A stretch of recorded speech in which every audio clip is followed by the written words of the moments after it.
Hell. It That's the thing is, me! Hi, everyone, we're live.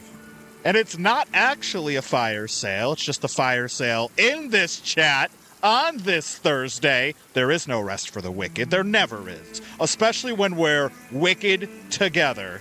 Your boy Johnny Torres, your other boy Perry Von Vicious, living, laughing, loving on a Thursday night. yep, we're here. We're doing it. We're making it happen. I swear I'm going to actually drop into the realm here. I don't know why I didn't bother. I didn't do it earlier for some reason. I should have. Chat is shared. We got a shared chat. My goodness. Oh, yeah. What a time to be alive. Running circles around the whisper. Perry Can't will stop be the here whisper. soon. Yep. Perry is imminent. Adam NX67 in the chat. Someone get a hold of Kevin Harlan because I'm calling both games. The mighty Kevin Harlan. An older man's Boog Shambi. Yes, his name is Not Nick Boog. Beans. Welcome in. What's up, homie? Now, Kevin Harlan. He was one of the gentlemen from Harlan Heat. Is that right? No, the Harlem Globetrotters. Oh, that's that tag team with Booker T, right? Yeah, they were in that Scooby-Doo episode. Scooby-Doo meets Harlem Heat. Love Scooby-Doo. Just got home from work. Well, welcome home, Nick Beans. It's a good day to be home. Yes. It's a great day to be home from work, and it's a great day to be #1 in Japan. Oh, yeah. Perry, we hear you are very sick. Well. It's great to be alive. Great to be #1 in South Deerfield, Massachusetts. Well, I don't know if I'm #1 here, but I certainly am here. Who else in South Deerfield would be #1? Probably the Yankee Candle Company. I feel like they've got it on me for them's fighting brand words. recognition. Yankee Candle, we're coming for you. You're next. Wait, hang on. yourself a Perry Von Vicious brand candle or else. I don't even want to think what that would smell like. Smells like burnt rubber and a ska show. It smells like noxious fumes and mediocrity. It smells like regret masked as happiness. And one of those reeds that's been played too long on your brass instrument of choice. Oh, yeah. Well, maybe it's double reeded. Maybe it's an oboe. Oh, wow. Oboe. They were in a couple of the Scooby-Doo movies. Yep. Adam NX67 knows his Scooby-Doo meets the Harlem Globetrotters. Oh, yeah. Weird Al was in a Scooby-Doo thing. Yeah, I only know because there's that clip in his concerts. Sandy Duncan, Tim Conway. How much does a Tim Conway? Enough to break the ice. Anyways. Encrypted, welcome in. Hiya, pal. Hope you're all living your best Thursday lives. We're back. The game is slowly rendering environments. Yeah. Here we go. And there's Johnny Torres. Yes. I'm going to go get quests, and then we're going to go morph and... Up, dog!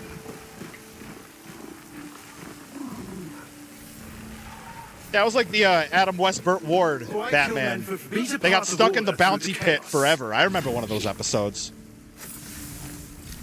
Now the bounty pit. That's one of those mud pits. That's the mud pits at the big redneck gatherings where they drive their trucks through it. No, sorry, that's the bounty hole.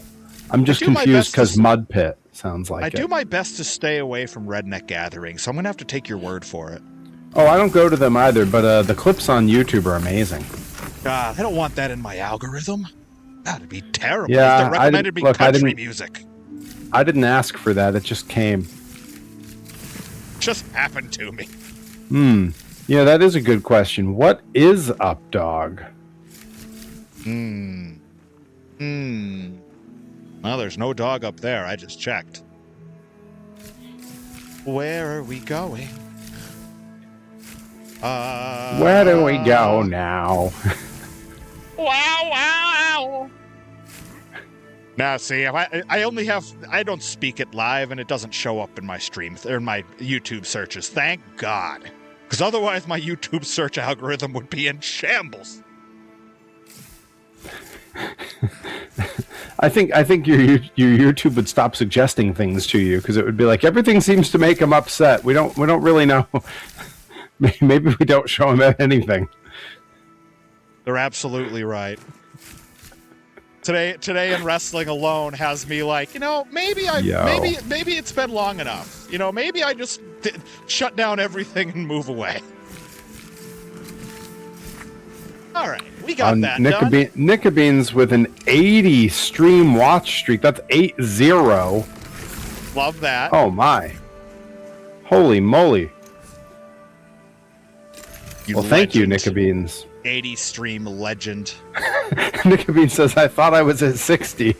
60 stream legend. And Encrypted Cryptid on a 25 stream streak. I love that. I'm really glad that last night night's 105. Oh, that's a good point. Mm-hmm. Their powers combined. I am Captain Planet. Where did we go? Did you fast travel? I went to repair my stuff. And to check so you what did I might not need. Fast travel. I did not fast travel. Not no way, not no how. That's right. Last night, Adam NX67 hit 45. Oh, he's staring down the barrel of a 45. Doesn't look a day over 44. Wow. Salute to you, aging gracefully. I aged gracefully once, hated it, never again. All right, I'm selling things, and then we can go. Nickabean says, "I've never had it." Yeah. Yeah. I mean, it's a good one. It's a good one. Just came right out of a cannon. Yep. Best thing you can do to your mind is not apply filters to it. Don't take don't take that too seriously. Yeah, do not test me on that because I can't back that up for sure. That I'm only half proud of. Well, there's a reason we have like a 20-minute conversation before we go live. It's because we got a lot of stuff to say that we can't say. Yeah. It's like one of the nice hotel air conditioners. The vents are always on with us, too. Oof. Woof. The best is when that's broken or it's on a thermostat across the room that nobody tells you about. It's really, really good stuff. I think, Rabbit, I'm about good. All right, y'all, if you all haven't seen my Instagram story hyping tonight's stream, I had what I thought was a really good idea on how to show the mystery box on both my feed and Johnny Torres' feed. And in practice, it was not a good idea. But I did get a video. I did get a video of it, so you should go look at my Instagram story and see. In an alternate universe, our current stream is going just like that, and Perry just has to be like, yeah. In an alternate universe, I'm ducking and dodging this whole stream. Guy's playing real life Elden Ring with a mystery box. Where do we want to go? Yeah, where are we traveling to? I have to decide. Oh, wait. That's not actually completed. The thing's a liar. Let's go to Nameless Pass, Ashen Road. That's debatable. I'm aging like an old car. Well, with that attitude, perhaps. Every old car could be a young car. I mean, my truck is... the thing is the old vehicles age way better than the new ones do. So, gotta remember that. Depends on how much you drive them and if you treat them like an old car. My Hyundai is aging gracefully. It's true. You've ridden it a number of times, you know. Adam NX67 has seen the Instagram story. No! His eyes have seen the glory of the story of my gram. The coming of the box? the swinging of the cube.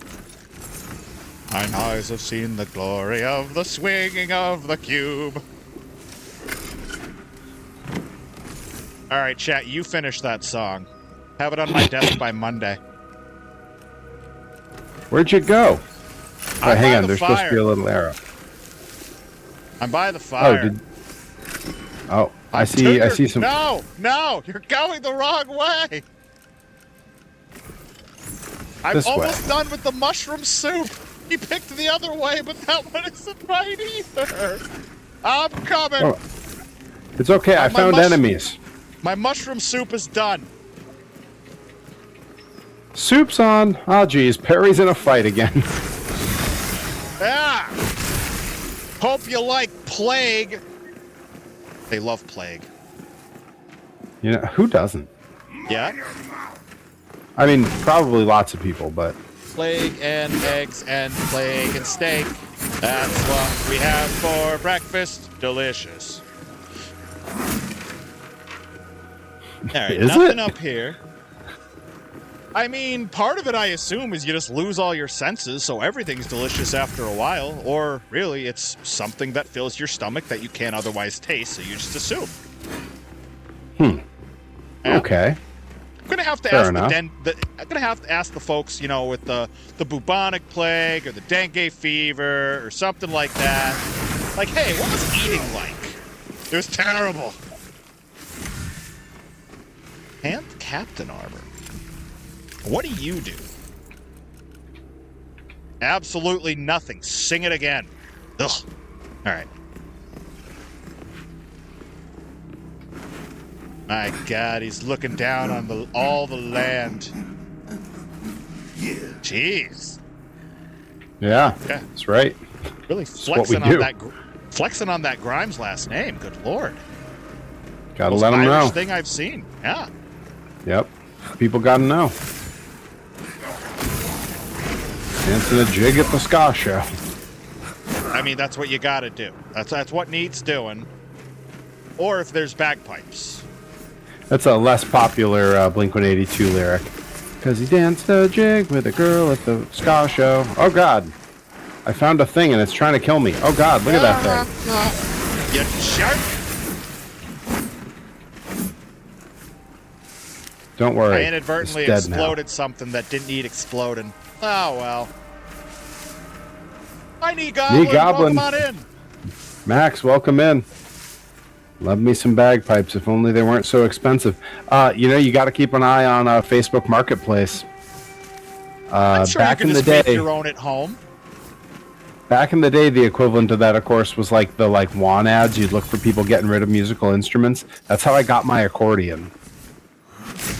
And my mom found it in an ad, and she bought the accordion for me, and it was shockingly affordable.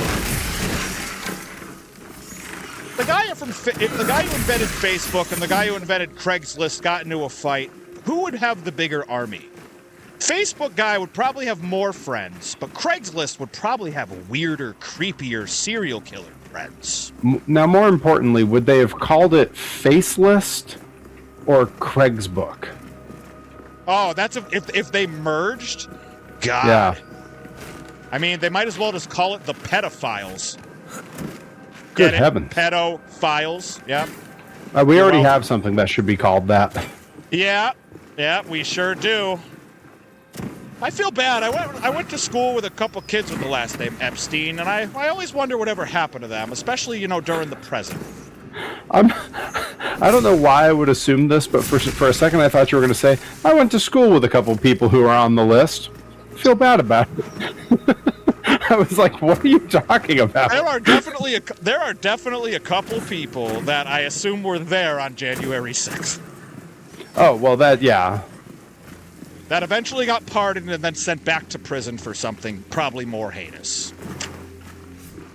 It just seems to be the pattern of things. Yeah, that's what happens. Let's see. They smeared their poo all over the White House walls, and then they were pardoned. And then guess what? They had terabytes of child stuff in their basement. Yeah, right? Wouldn't that... Adam says about my thinking you were going to say you knew someone on the Epstein list. He goes, he says that would have been a major, massive plot twist. Really good stuff, right? You gotta wait for the end. Wait for the twist. Wait, Nickabeans, when you say one of my favorite comedian actors was, Are you referring to at January 6th or on the list? Like neither I like one's how many good. directions this can go.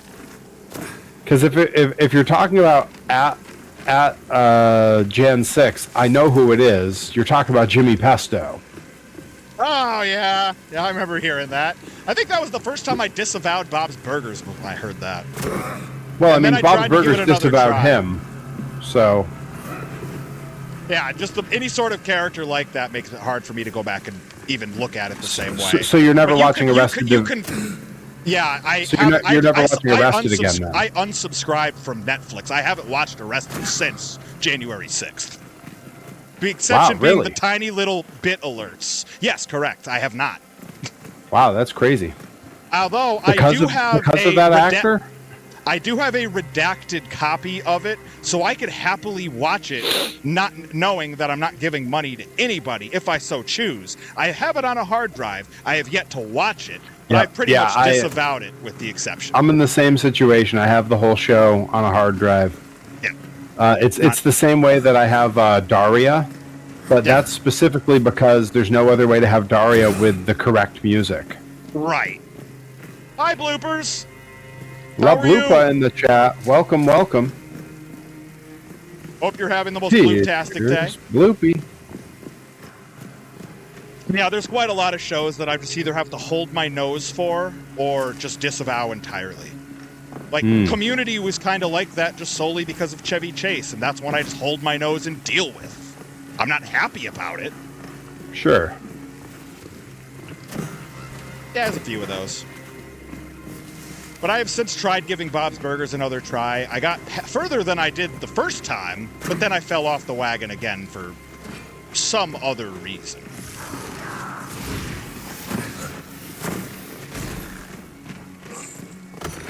Help, I'm going to a speed dating event on Sunday. What do I do? Okay, hear me out. Oh boy. You are you oh-boying me giving dating advice? No, I'm boying where my brain immediately went. Speed dating. I mean, everybody has to put out on the first date if it's speed dating.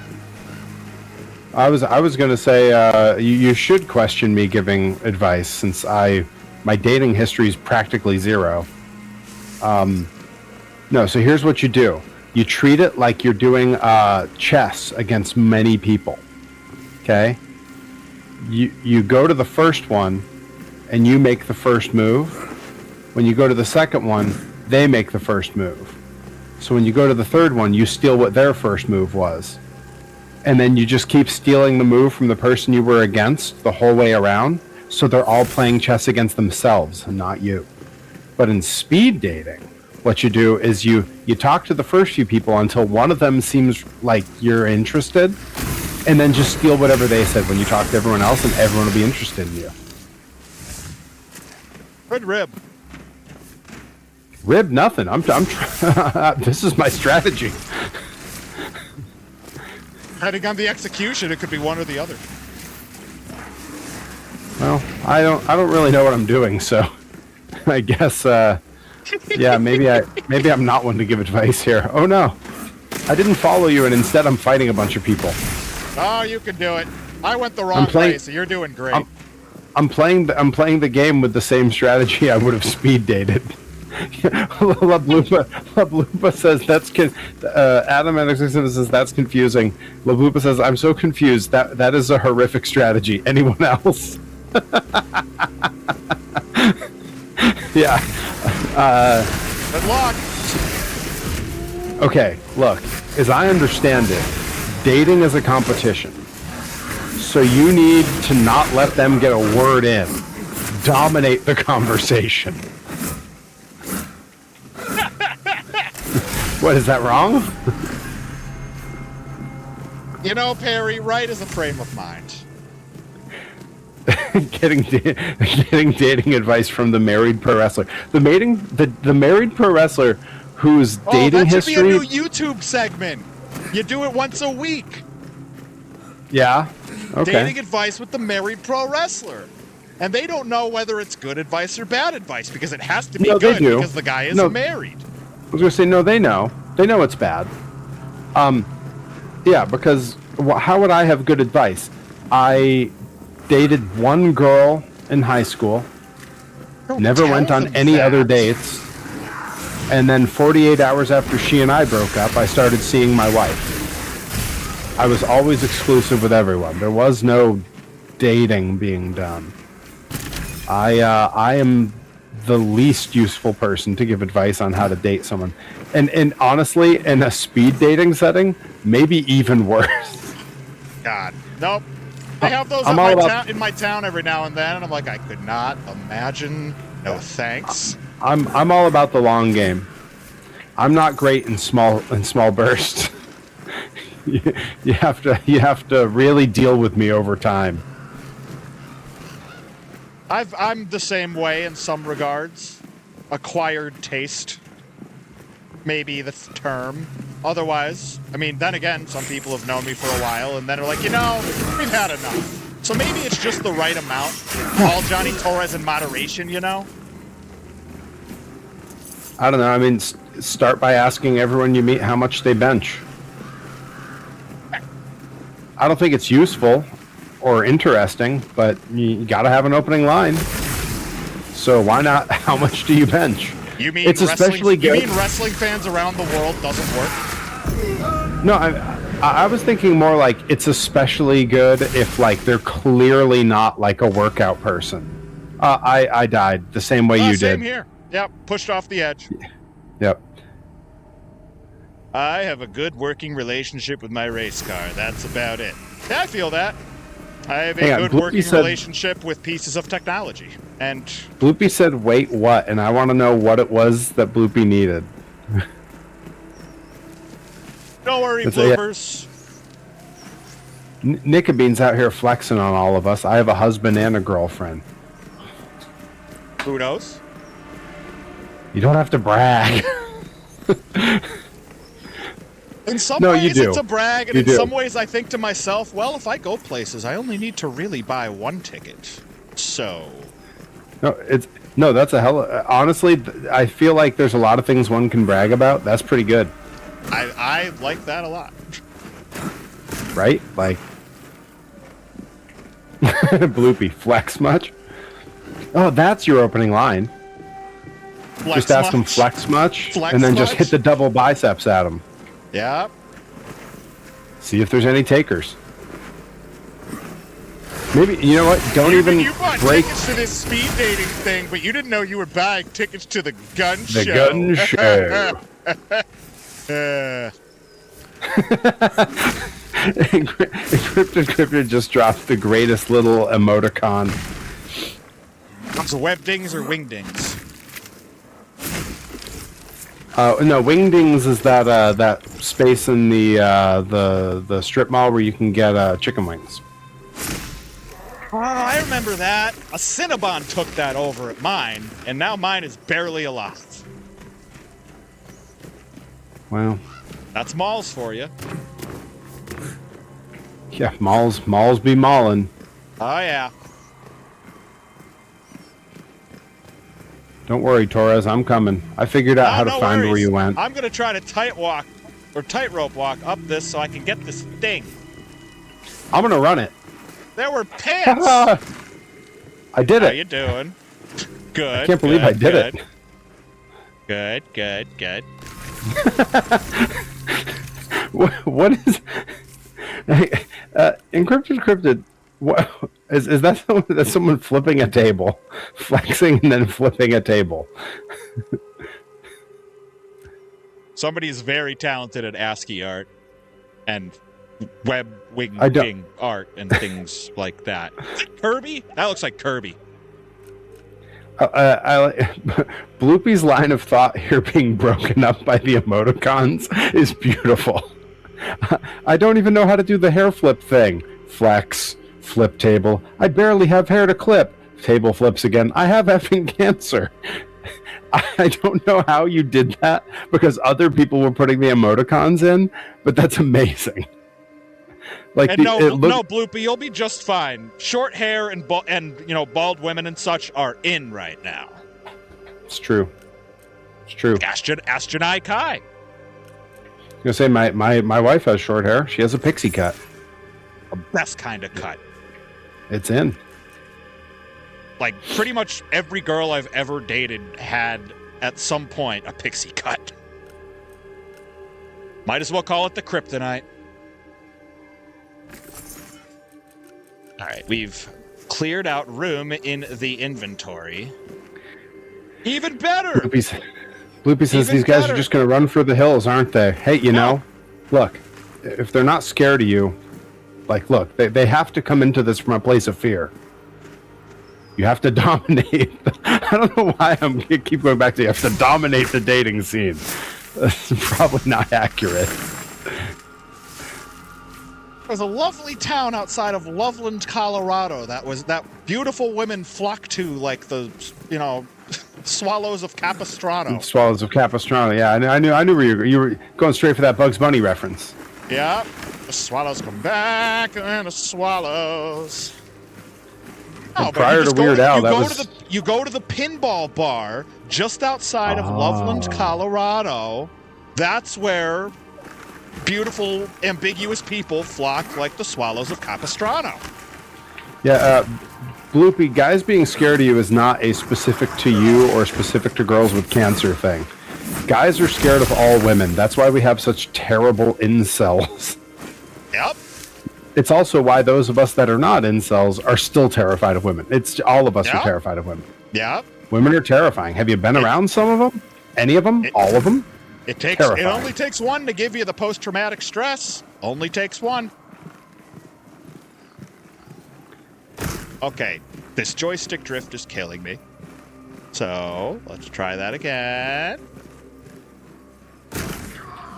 Don't worry, I'm starting a fight without you. I'm sure it'll go fine. Actually, with the weapons you set me up with, it did go fine. That joke really wasn't as funny since I lived. No, it's fine. I love my BF dearly, I can say. He has...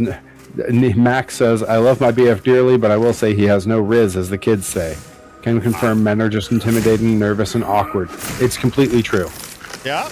That's, they always talk about how married guys and guys who are taken have the easiest time with women liking them. And it's because we don't want or need anything from the women we're talking to. So we're not intimidated. We're just palling around and talking. And it apparently makes us just irresistible. Yeah, or maybe I'm just real handsome. I don't know. There you go. Doesn't seem likely, though. I've never believed in any of that. I grew up listening to the Blessed Union of Souls. They gotta like me for me. What in the world? There's a duel? Did you just slap me? There's a duel? What? I was gonna say, why'd you slap me? I didn't want to. Hold on. I won! Victory! Your opponent died. I had no interest in that. Alright, hang on. I'm getting caught up on the chat. Yeah, An ex-friend told me to literally be the opposite of myself, and the guys would come flocking. That sounds like an ex-friend, yeah. Not because I'm hot like Tyson Beckford with the charm of a Robert Redford oozing out my ears. Max, describing her boyfriend, says, he is a loser, but he is my loser. That's how you need to think of everyone in your life. That's monogamy for you. No, that's my nogamy. For the Hoggandy? I don't know. Oh, slinging monogamy. Slinging that house of glory. Yep. Nickabine says, yeah, all the men I'm attracted to are the most awkward. It's all men, really. Any dude who's not awkward, you should be highly suspect of. Yep. Bloopy says, if you can't immediately tell what's wrong with them, don't worry, just give it time. Yeah, it'll reveal itself. Bloopy says, bro, the people I like are all terrible. Adam67 says, I was mad about other things today. Perry saw my rage earlier. Yep, I did. Was that the dart thing? Here. Yes, it was. Okay. I I know nothing of darts, so I was just kind of like, okay, this doesn't apply to me. But good luck with whatever it is, sir. Yeah, you know, Knee Goblin, we all have people in our lives that we only met through wrestling. So it's been good to all of us. Yeah. I mean, me and Torres here are thick as thieves, and we only know each other because wrestling came along. Yeah. It's very likely at some point we would have crossed paths at a punk show, but as Torres has seen, I don't talk to people at shows. So same. And I do when I'm like half in the bag, you know, so. It's true. I've seen it. I make great friends when I'm half in the bag. There was a young woman at that last Less Than Jake concert in Boston who was really, really into Torres, and Torres was far too busy having a good time to notice. Yep. I heard about this after the fact, and I'm like, wait, really? Yep. What'd she look like? I told you on the drive home. Yeah. When I was driving us home, I told you about it, and you were like, really? Yep. Yep. You don't go. It finds you when you least expect it, when you're not looking for it. Bloopy says, "Bro, can I meet someone at a wrestling match?" Okay, you need to understand it's not a rule of thumb that it works that way. Ways. That could really go a number of ways. You could meet somebody very nice. You could meet like Schlack. Yeah, I'm true. I'm happy to bury him online. So whatever. But like there again, everybody else in Ruthless Pro Wrestling can drop dead. Anyways. There again, you know, like you and I became pals there. Rip and Delmy met through wrestling, and they're happily married. Hilarious. Skylar and Leary met through wrestling. They're happily married. Yep. Dr. Redacted were terrified of each other. Oh yeah. Redacted and his girl met entirely through wrestling, and she's not part of wrestling. She was just a fan who was hanging out. And they're engaged. They'll be married soon. The murder nurse. She's still. That's a thing that never happens at shows. Like that's just they take pictures and include her on his merch. Oh, she doesn't they're just being adorable. I get it. Yeah, she doesn't like to be in front of a crowd. I see. Bloopy says no one has ever hit on me because I'm short and look 18. I'm sorry, no one's ever hit on you because of that? Because I feel like a lot of dudes, that's like those are like some of the first two things they list. Yeah, you know, especially since you said could I meet someone at a wrestling show, and then you said that, I don't think you're gonna have a problem. Nickabeans saying Cryptobeans met because of a wrestling show. Love that. Cryptobeans still kills me. I love it. It needs merch. Or at the very least, like a set of 2 hats from Lids or something like that. So, you know, this is pretty good. Bloopy says, I'm literally a tiny bird with a knife. Jotting that down for a merch idea. Tiny bird with knife. I feel like I saw that in Eugenics when I was playing that. With knife. Tiny bird with knife.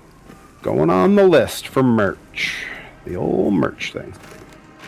Let's see, Knee Goblin says, I was nervous of my BF because of his character. I thought he would kidnap me. Now I text him saying, please kidnap me. I don't want to be at home anymore. Put a bird on it. That's right, you put a bird on it. You just put a bird on it. And that show is great, too. I like that one sketch. I'd say it's about 50-50 as to whether a sketch hits for me or not. Sort of like every other piece of Fred Armisen-based comedy I've ever seen, where some of it just isn't my style. But I love Put a Bird on It. I do have to admit that is a show that is infinitely funnier if you are fairly familiar with Portland, Oregon.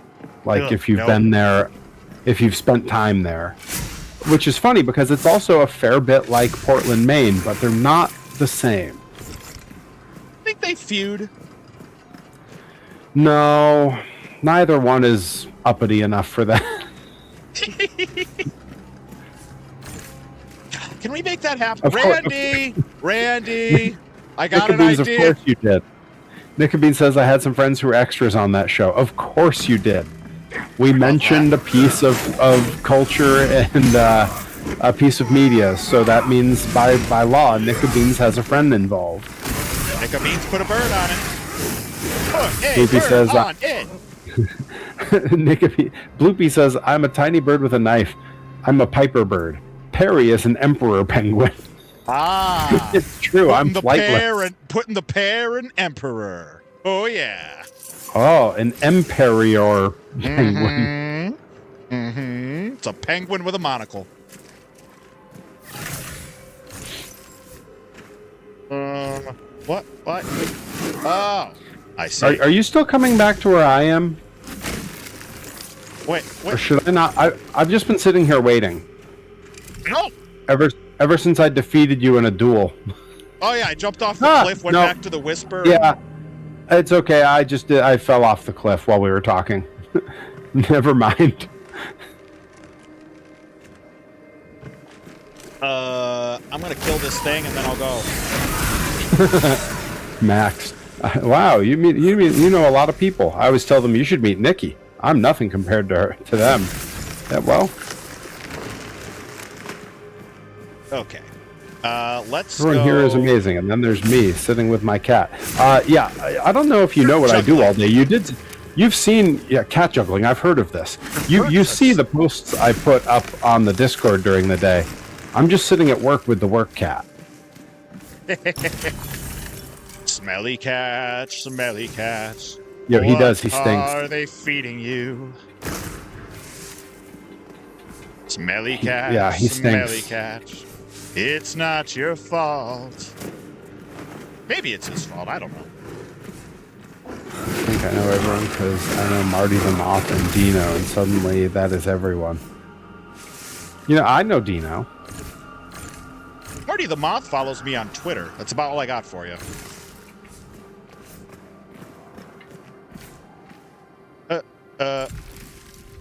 I'm coming. I promise I'm coming. It's okay. I keep falling down and stuff. Like I don't think I'm where I'm supposed to be.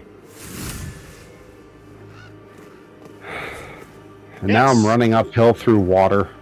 Dino is also Howdy Price, right? Yep. Okay. Yeah, I know. Yep.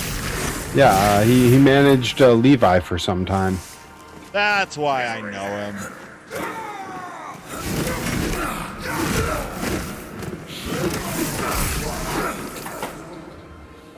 Okay, now let's go find Perry. I want to chop these trees because I don't want to have to come back here for more spruce wood. Yep. Hate going to the lumber shop. Gosh. That's what they call it, right? The lumber shop. Yep. That's exactly what they call it. The That's a old technical lumbar. term. The old lumbar check. Yep. Yeah. Sometimes you need lumber support.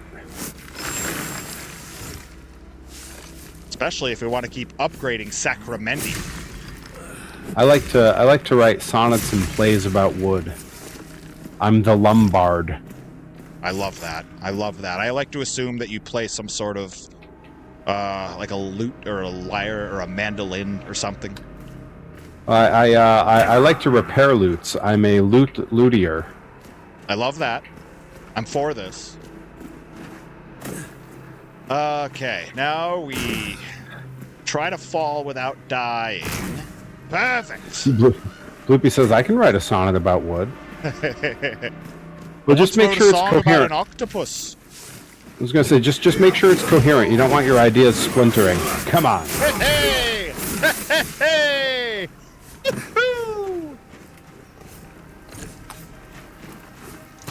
And don't try to switch up the meter or the rhyme scheme. You know, just go with the grain. Come on.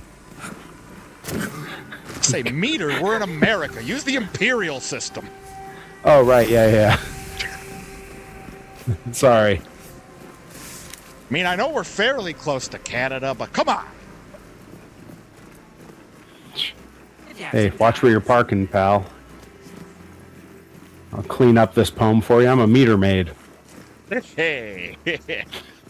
What are we doing? What am I doing?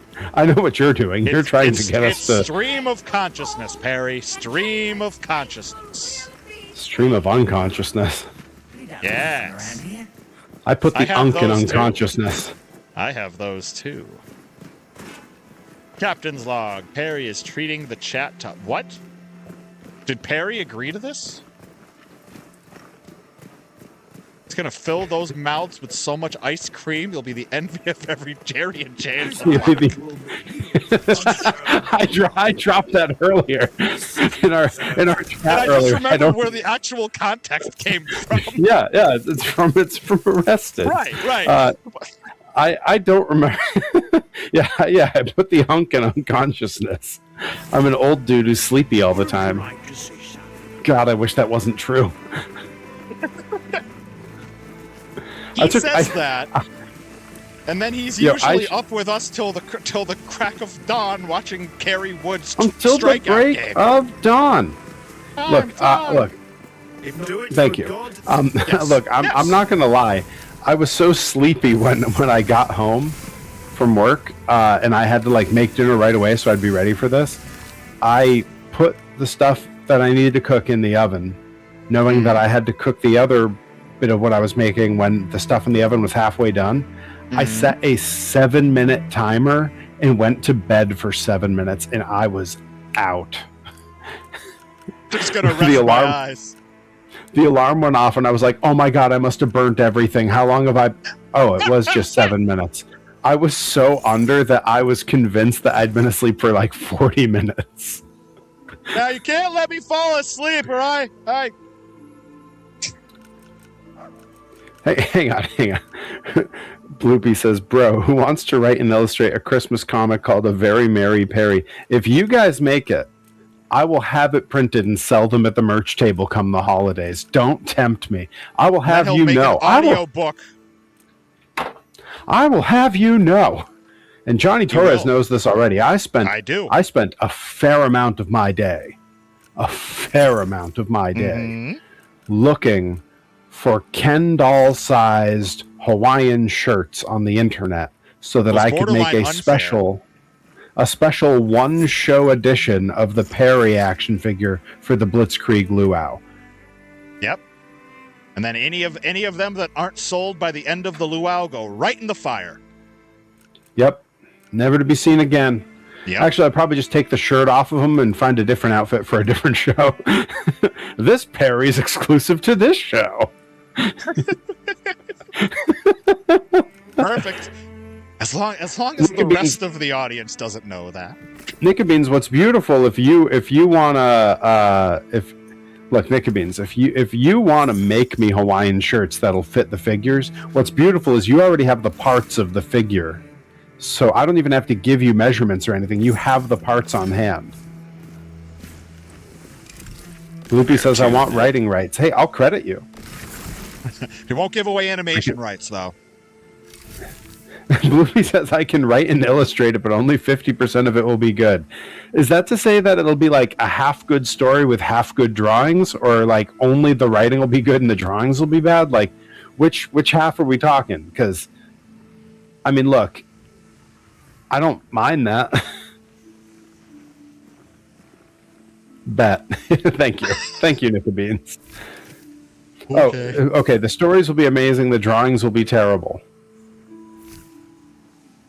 That's fine. That's fine. You know, Bloopy, the sentence "I need help" is evergreen to any one of us, including those in the chat and those on the screen. Yeah. In any context. Whether we ask for it or not is irrelevant. We need it. The Sacrament. So we can do the roguelike thing, but that was broken when we tried it. All right, and then there's that boss that we can fight. We feel like fighting bosses, or do we feel like questing and just running around killing stuff? I can barely tell the difference between the two activities, so whichever you'd like to do. Okay. All right, well then let me look at the loot of what these quests have and see if it's actually worth it. That's a no. I like that. Let's see, Mariner's Keep. Oh. Yes, the ramparts of Mariner's Keep. Hi, Joey Nails. Joey Nails coming in, setting off some Disneyland alerts. Where are we traveling? The Mariner's Keep ramparts. Roger that. Right behind you. Joey Nails, welcome in, my friend. Welcome, welcome. Joey Numbers. Well, Joey Numbers. Yep.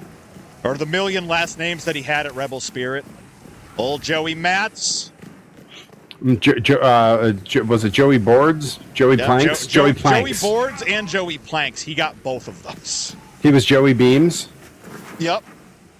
Yep, he was Joey Joey Beams. Hup 2, 3.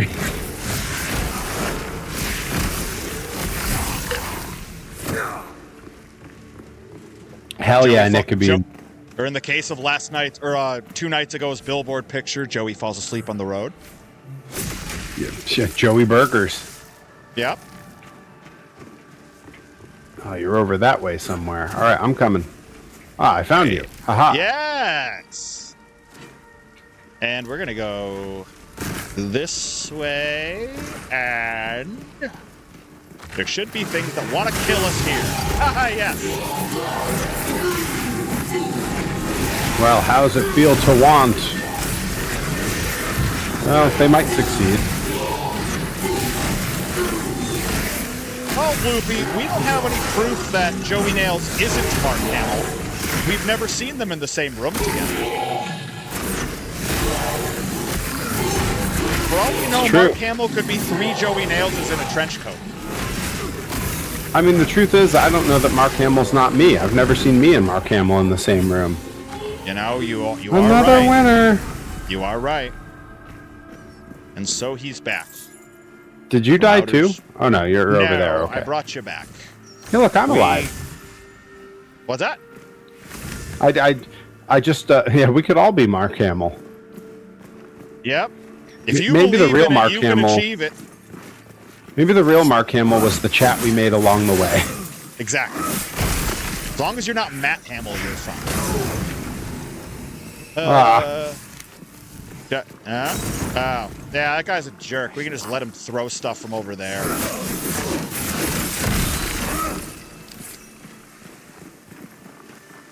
Hope he arrives before we leave. I'm going up Vegas. after him. Yeah. I'm not letting him throw stuff at me. I respect that. Suppressing fire. Meanwhile, I will check. Ah, crap. They knocked me off. Whoa! I'll show them.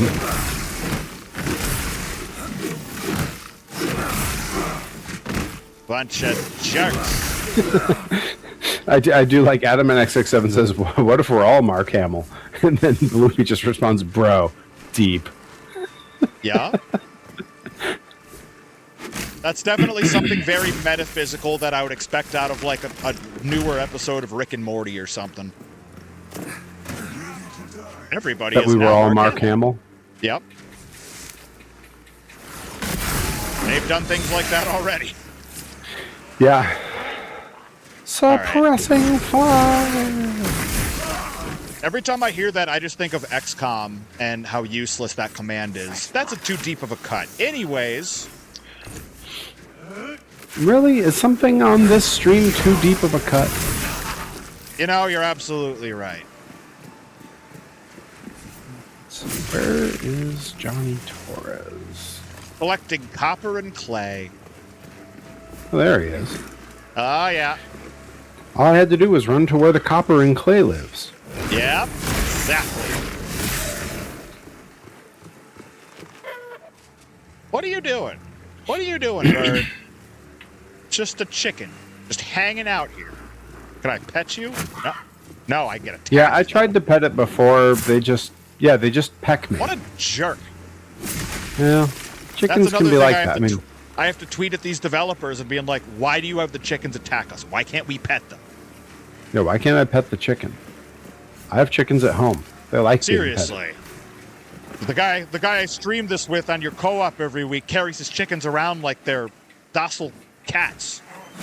They are in many ways. Oh yeah, leveled up fighting these weird lizards. Of course you did. Whatever the hell they are. They deserve it. All right, hang on. Where should I put my points? Let me look at this real quick. Say it's okay. Take your time. It's doing that thing where it takes forever to pull my stuff up. Of course. Here we go. All right. My health is at 29, stamina is at 29, dexterity is at 24, equip load's at 24. And the weight class is still normal, right? Yes. Cool. You're at 29. I would do probably all 3 of them into dexterity. Okay. Let's juice that damage. That's what they say. That's it. They say when in doubt, juice the damage. Yep, Pro Wrestling Grind presents Juice and the Damage. Whoa, I don't know what I just did. What is happening? Why are my controls all weird? Oh,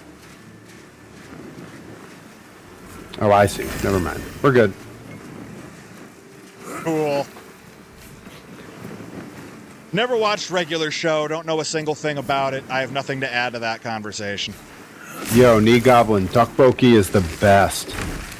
When I was teaching English in Korea, that's one of the foods that I was like, I came back and told everyone, like, hey, if you haven't tried this, like, you got to find a spot that makes it. And preferably in a semi-major city and not in the sticks of New Hampshire, where the Korean barbecue will make you sick the next day. Right. San Francisco and Oakland was a fine place for it. Yes. Pro Wrestling Grind presents Trash Boat, like the band. I love Trash Boat. That's a great band. You know, time was the first summer of Grind. They were offered the chance to be to have wrestling on some very small, like, yacht, like a little mini, like a day cruise. Yeah. And we had all kinds of great boat and pirate themed, like, show names. And then we never heard about it again, and I have no idea what happened there. One day I'll ask Rip about it, and I'm sure he'll tell me something. Yeah, he said it was named the SS Lolita, was headed to some island. I didn't feel good about it. Good call, Rip. Good instincts. Holy crap. I ran right into it. Why did I do that? Where's the water? I need to put this fire out. Let me stand next to your fire. Did you kill him already? I did. I gave him plague. And I had to run around putting the fire out. You can also roll. Yeah, I rolled all the way into the water to put it out. I love that. That's perfect. I was being resourceful. You sure were. That's one thing they always say about Perry Von Vicious. Wait, hang on. Did you make a Gilligan's Island reference? I mean, maybe. I watched maybe all of 4 episodes of Gilligan's Island in my life whenever it would happen to me when it was on TV Land. I never went out of my way, hence happened to me. I went into the sewer. All of my Gilligan's Island knowledge basically comes to me via Weird Al. Yeah, it's either that or Family Guy or something that is spoofing it in some way. Like, because Al has a whole parody song of Wild Thing, that's Isle Thing, but then he also makes reference all the time to stuff. Like, he has another song that definitely makes a direct Gilligan's Island reference, and I forget what it was. He had a parody that he only did live because he never got the rights to it or never finished the song. That was a parody of "In Love with the Stripper," and it was in love with the Skipper. Okay, that could have went a number of ways. Yeah, he would only do that one live. It was pretty great. I'm in love with Ginger. I'm in love with the Skipper. Yeah, like, I feel like when I was a kid, I saw a lot of Gilligan's Island on TV, but like I was too little to really fully get what I was watching and didn't pay close attention. I was too busy being upset that took over the opening slot instead of Happy Days on TV Land or Nick at Night for a while. I had to get over that. Now I like Gilligan's Island, but young me had a beef with Gilligan's Island. How are you going to replace the Fonz? I like Bloopy's comment. Marianne and the professor. Damn. Hey. Yeah, the cute girl would fall for the guy who could make a radio out of some coconuts. Guy could make a radio out of coconuts. Couldn't build a raft? No, I guess not. Some professor. Oh, Bloopy says no, I was into both of them. Who wasn't? Yeah, I was into Barbara Eden, my dream of Jeannie when I was a kid. And Yvonne DiCarlo. Mm-hmm. For, Lily Munster. Lily Munster. Oh, Lily Munster, yep. Lily Munster can get it. Good heavens. You go ahead and clip that. I ain't afraid. She knows.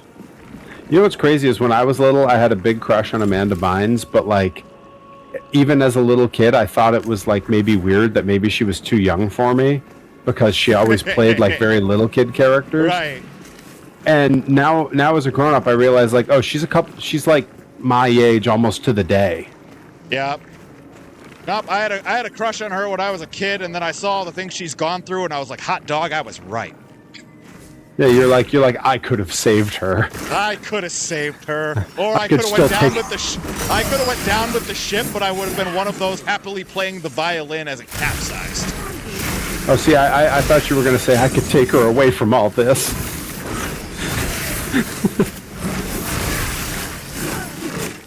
I could have. Bobcat, wait, hang on. Bobcat Goldthwait? Yeah, my first celebrity crush was Bobcat Goldthwait and the dude who played Booger in Nerds. And then, see, because what I caught was seeing Bloopy just write Bobcat Goldthwait. I saw that and didn't have the context. Kimberly was definitely later on. I think everybody had a crush on her. I almost feel like it's so passé to say that you had a crush on Kimberly of the Power Rangers because everybody did. Yeah, that's the easy one. I was into Alpha.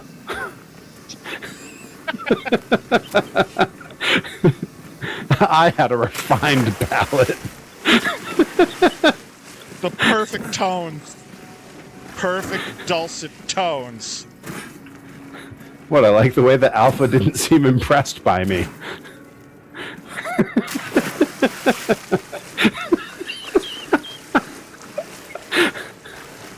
Alpha was probably the second most attractive thing on that show behind Kimberly. Yep. That's probably how the poll would go. Right. Who was your first Power Rangers based crush? Was it Kimberly, was it Trini, or was it Alpha? It was definitely Trini. Yep. But for the sake of comedic delivery, Alpha. Somebody's double backing Dillman here.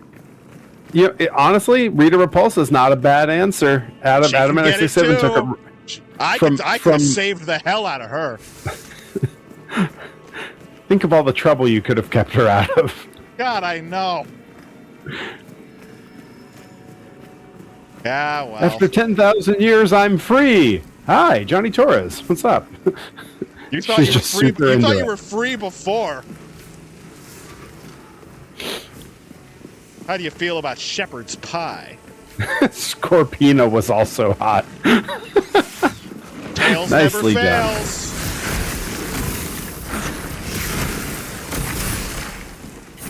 Don't blow up. Too late. Oh, sorry. I did it. It's fine. It's fine. All right. I got worms. That's what we're going to call it. That's the name of the episode. It's the name of our pet store. I got worms.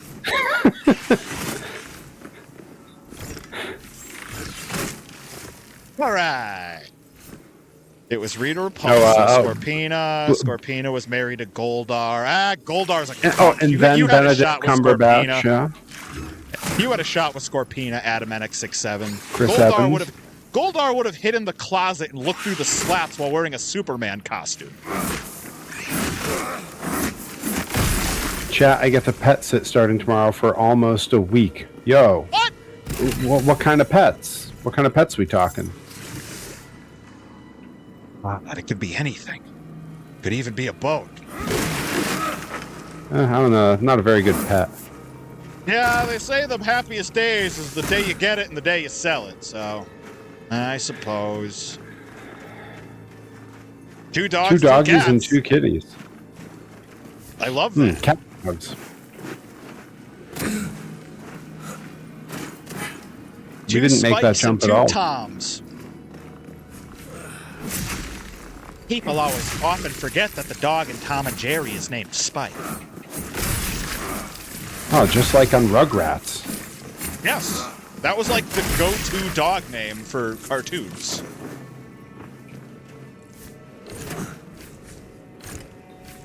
Well, that and Stu that and Pickles made purple hair cool, and I won't hear otherwise. All right, I need to get rid of a thing. False Harbingers, Greaves. Don't want that.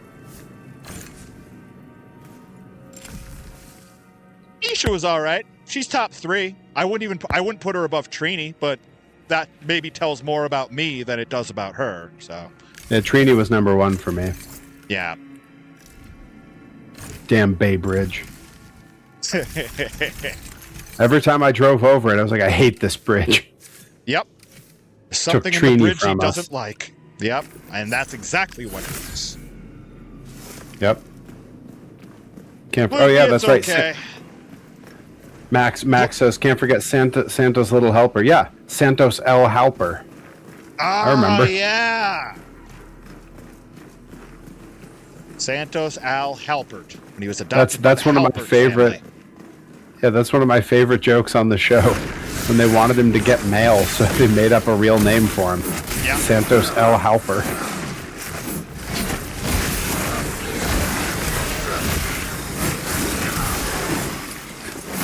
You think when they were designing Power Rangers, they were counting on the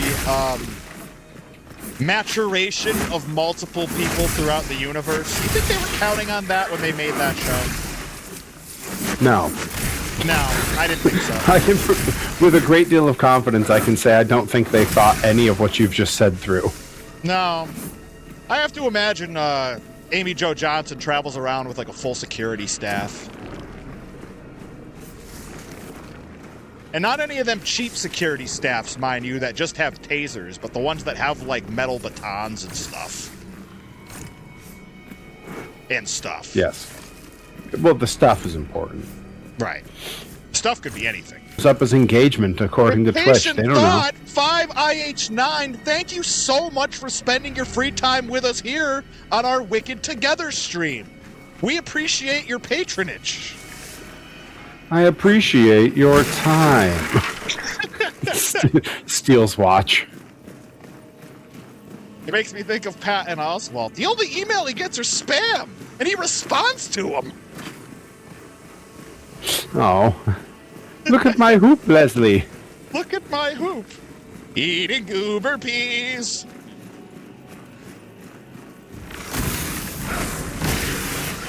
Stupid dog. You made me look bad. Booga booga booga.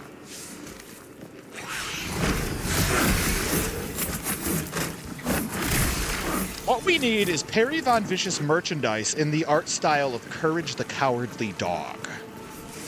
That might be a late reference. It's definitely a late reference for me. I was afraid of that. It's okay. Yes, Bloopy, a Parks and Rec reference for sure. It is. Look at my hoop, Bloopy. Look at my hoop. I love that he described exactly how Book of Boba Fett would open like a decade earlier. That whole scene is unbelievable. Yep. Like it foreshadows it all being under one umbrella. It doesn't necessarily mean that Marvel's entering the Star Wars universe, but wow. Mm-hmm. That was a lot of foreshadowing, and Patton Oswalt, he might just be a fortune teller. He's got as much right to claim that as I do. I was I'm initially Ted. not a big Courage the Cowardly Dog fan when I was a kid and it was first airing, But then I went through a giant elongated horror movie phase and then rewatched Courage, and I love it now. But that's the secret, I think, is like it can't just be slapstick comedy you're expecting. You have to expect that show's gonna creep you out a little bit or mess with you, or suddenly there are things you don't look at the same. Like, effective horror. All right, anything else down here? Now, it says that there is something to the south. Now, I don't like going to the south, but just this once. What's hiding? It's probably the thing that's up there. Come closer. Where'd you People go? introduced me to Courage and Scooby-Doo in the same movie. I hated it. What? Why are you? Now I love Scooby-Doo and hate Courage. I mean, Scooby-Doo is a national icon. Scooby-Doo is the reason cavemen painted on walls. See, like, Scooby-Doo was very popular when I was a kid, but, like, I feel like the generation gap is that, for me, the reverence I hear you speak about Scooby-Doo, like you and Rip both speak about Scooby-Doo with, was reserved entirely for Garfield. Yeah, that's a giant generation gap, because Yeah. Garfield had a handful of characters and sketches and stuff that I'm like, nope, this goes off now. Like, Lord save me from any of, like, the Friends segments. I didn't need any of that. The Barnyard Friends? Oh, they were Didn't amazing. need The Farm any Friends? of it. Come No, on. That was when, I dude- would switch over to something else. Yeah, but come on. The one dude was an egg, and his name was Sheldon. See, maybe it was because I just heard that joke a million times before I even got to Garfield. Like, that's a That's where that Japanese joke came from. That's a Japanese RPG gag since, like, I mean, I don't know how old that cartoon is and which came first, the Sheldon or the egg. But either way, by then, the joke was already dead to me, or tired for me. It wasn't dead, just tired. Sorry, I rolled off stream because you said I didn't know which came first, the Sheldon or the egg. You're welcome. What can I say except you're welcome? Hey, Day Without Darkness, welcome in. You've missed some real wild ranting and raving. Garfield has also never had a good video game. Hi, Day Without Darkness. That can't be true. It's Does very Scooby-Doo true. have good video games? Garfield Racing is one of the worst games ever created. Did Scooby-Doo have good video games? Yes, I had it for the Super Nintendo, and it was outstanding. I don't know where you've gone. Don't worry, Perry. I'm nearby. See? Found there ya. we are. Yep, Scooby-Doo for the Super Nintendo. And I know there are others, but that was the first one that I played, and it was great. They actually utilized, some stage design that was actually from the cartoon. It's good stuff as well. It was funny, George of the Jungle, I did not know until after Brendan Fraser. So, seeing that there was a cartoon, I was like, what is this? Where's Brendan Fraser? He better be the voice. He's not the voice! Oh, I mean, it predated Brendan Fraser's birth by a few decades. Yeah, so it predates my interest by a few decades. Good heavens. Bloopy says, I just watched The Mummy yesterday. The Brendan Fraser mummy or the new mummy that they just put out? Because they made They another just put out a new Mummy? They've rebooted Why? it like 3 times because they're convinced it'll make money. Everything now is a reboot. It's so sad. They haven't even rebooted reboot. Think about that.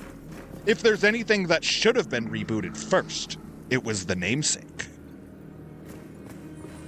An ape named Ape, and the voice was John Cleese. Oh, that is pretty good. Weird Al has a cover of the George of the Jungle theme song on one of his albums. My egg timer is not a chew toy! Where are we going? We got options here. Hold on, I'm checking quests. The swamp rises. Well, let's hope not. Lowland Meadows. And... let's go frolic at the windmill.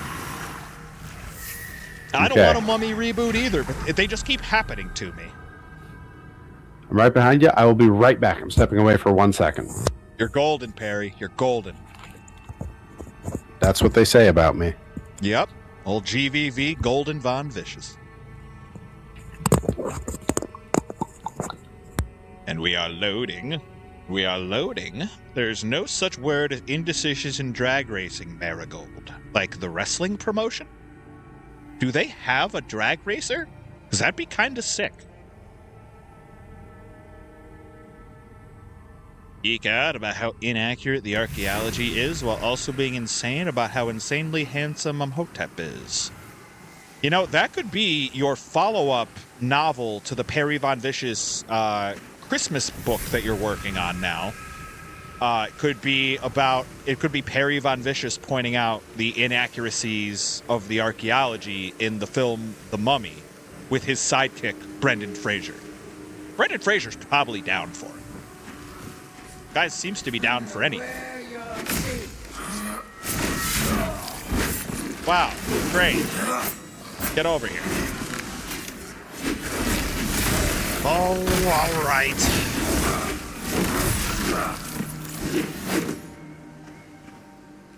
Pyromancy. I gotta believe it's like pyromancy, but with ties. Bow ties, bolo ties. You know, them British skinny boy ties. You know. I assume you can just... go, gadget, tie! It's probably not that at all. That's just what came to mind.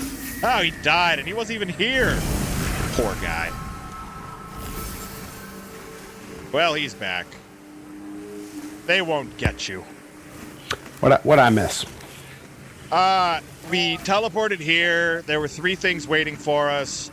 I killed them. One of them killed you, and then I brought you back to life. Wait, Max says, do you guys know what tyromancy is? Just assumed it's like sorcery, but with ties, you know? That's, tyromancy is when you, resurrect, someone named Tyrone or Tyrese, maybe? Tyree Taylor. Well, it's not Tyrese. He's still alive, but maybe Tyrese can grandfather in the late Paul Walker, and it'll work on that. It's divination / telling the future, but with cheese. Ah. Well, that is not. That is not Can't be any less accurate than any other form of divination in telling the future. And at least you get cheese. Dad, that's a milk pump. Well, that's not what I used it for.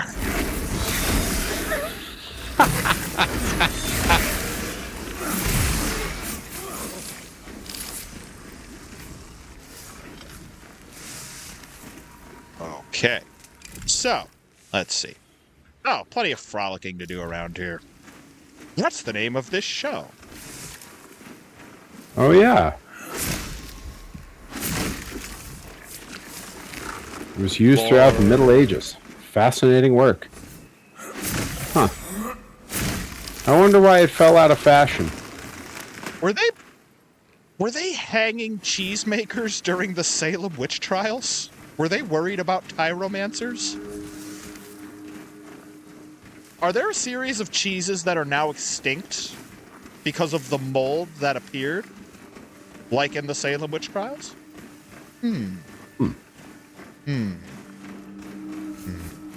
Yes, the cheesemonger trials of Salem.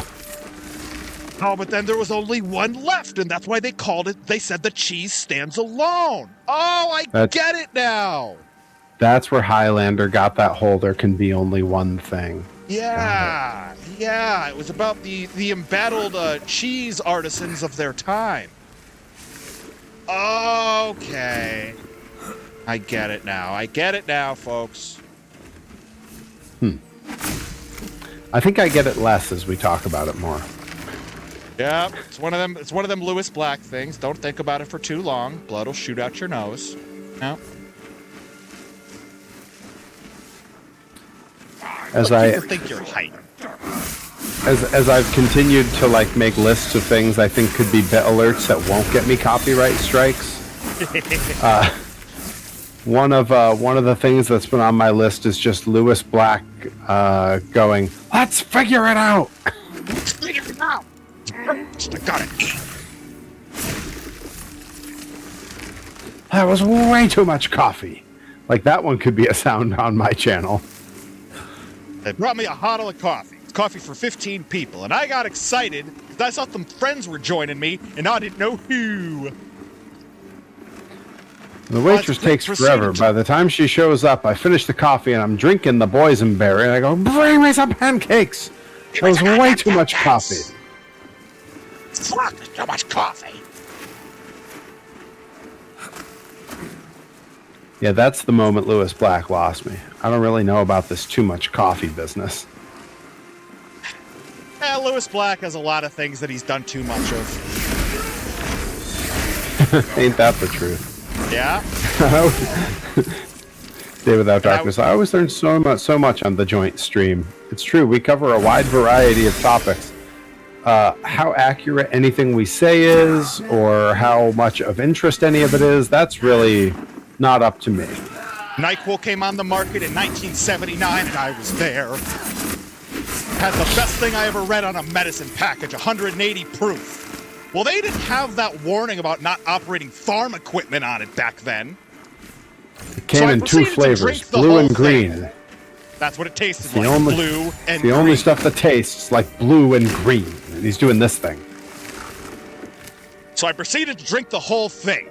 I woke up 3 days later in Rockville, Maryland, a town I'd never been to, next to a woman I'd never met.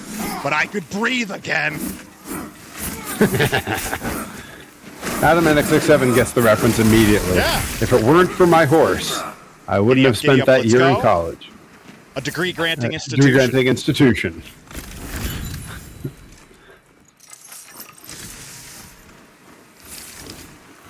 Yeah, when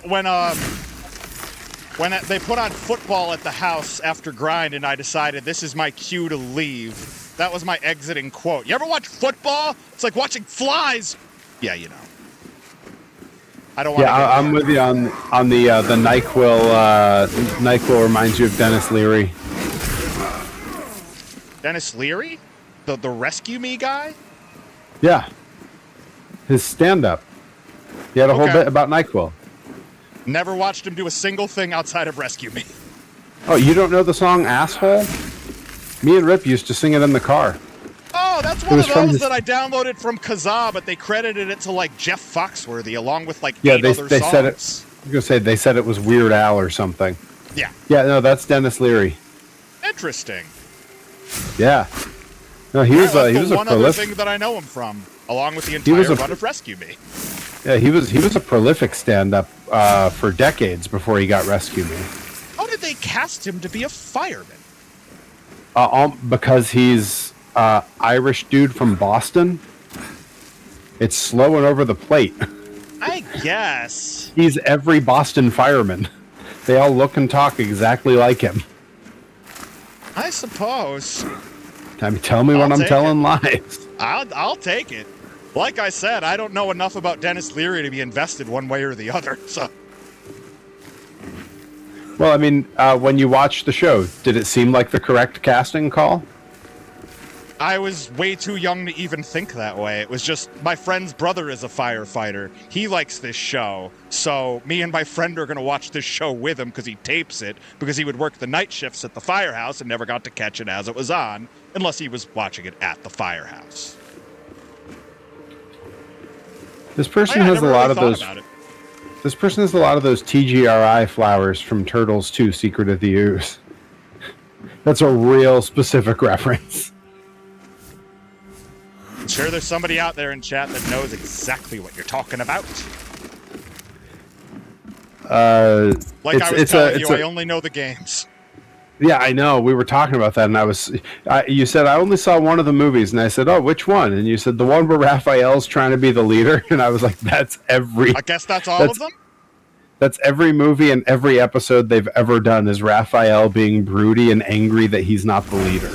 Yeah, I mean, I knew the video games, and my neighbor had, like, a giant amount of the action figures in various paper bags, and the action figures don't exactly tell me the story or their dynamics or anything, so... Just assumed that they were all cool with one another, and that's that. Raphael's not really cool with anybody. Okay. He's a brooding, angry young man. I mean, he got stuck with the size. I'd be kind of pissed too if I was him. I mean, you can to spell the characters out in the easiest way I can think of. Rip Bison is Raphael. Donatello is Coral. Okay. Or possibly you. Okay. I'm Michelangelo, but Andy Brown also might be Michelangelo. Interesting. And then let's see. God, oh no, am I Leo? I might be Leo. I might just be the boring guy who is kind of running things. I don't know. Leo's. I'm glad that was the knee-jerk take, because from the tiny little pieces of dialogue in the games, it always seemed like he was the least interesting. He is. Oh. Well, yeah, that's the main guy in anything is always the least interesting.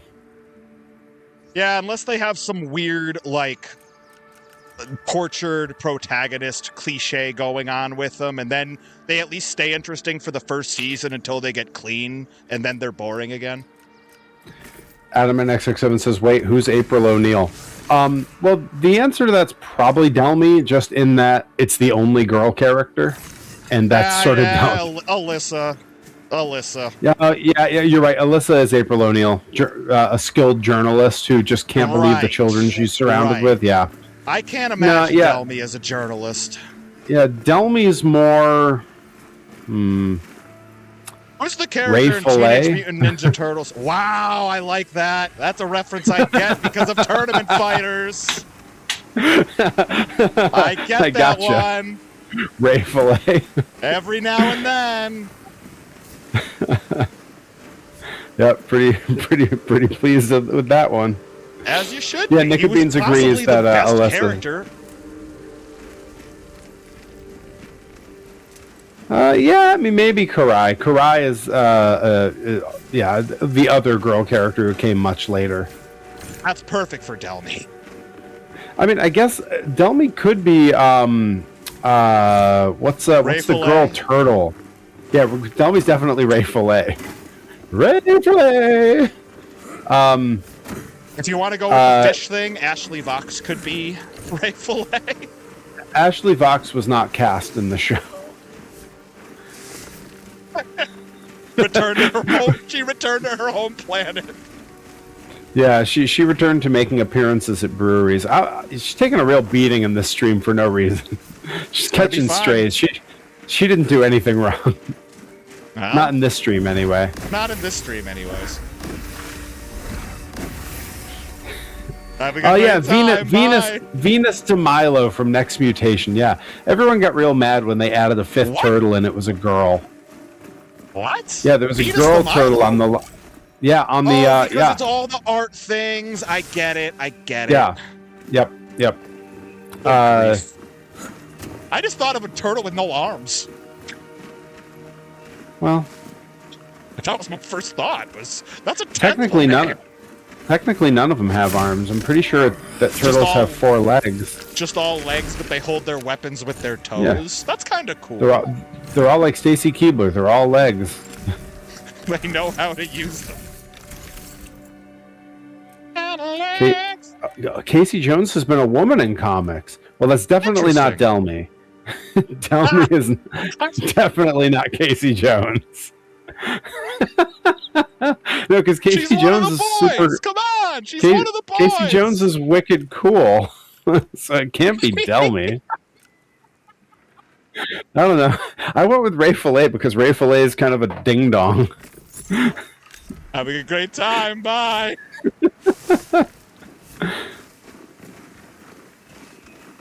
Oh, perfect. It's okay. L. Valentine can be Casey Jones.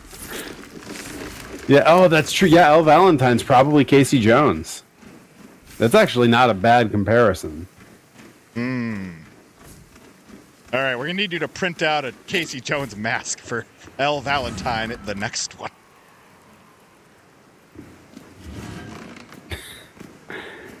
Oh, no, you're absolutely right. Skyros is Casey Jones. Skyros is absolutely Casey Jones in presentation, demeanor, everything. He was kind of an outsider to the crew because he came from a different place than everyone. Like, he's every bit Casey Jones, yeah. If that's what y'all want.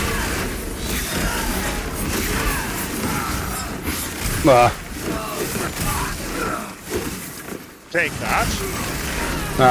They got me. Oh, the board-skinned blood mother. Well, there's blood for your mother.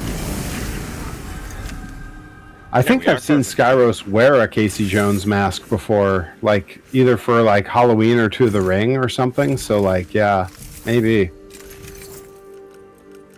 I'm crying and y'all can't take that away from me, minus the evil villain part. You can be evil. That's your prerogative. Like crypto beans together. It's like one of them is like the full unit, and then one of them is like the Krang. Yeah. Crypto beans together is Krang because one's the brain and one's the android body. Oh, that's so good. Mm-hmm. Oh, that's really good. I don't think we have a Shredder per se. No, I don't think so.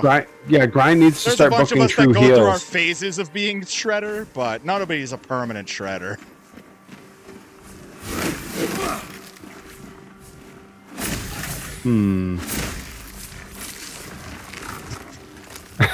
Nick Bean says maybe Rip is Shredder. See, phases. Yeah, maybe. There's a bunch of us that are temporary Shredders, and then we don't have a super Shredder.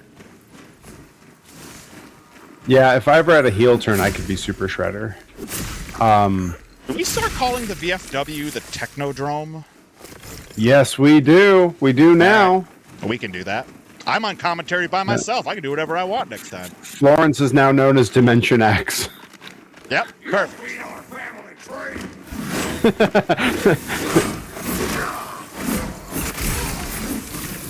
Bebop and Rocksteady are the main event because we only see them every now and then, but they're a great tag team. See, they were on all the cartoon episodes, so my brain went in current grind terms. They're very much Trauma Factory. Like, that feels like Bebop and Rocksteady. A little bit too traumatic for my liking. Same vibe. Oh. It's too traumatic. A whole factory of it. You're telling me a factory made this? You're telling me this trauma is factory made? Oh yeah, sure. Like they can pass OSHA regulations. My bare end. They can't spell OSHA. Nope. My bare end. Who's Usagi Yojimbo? Yo, if it was up to me, it'd be me. That's one of my favorites. You can do Usagi Yojimbo if you want. There is a. You know how they made like a bunch of alternate versions of all the figures so they could have variants to sell? They made one alternate Usagi Yojimbo, and it was Space Usagi.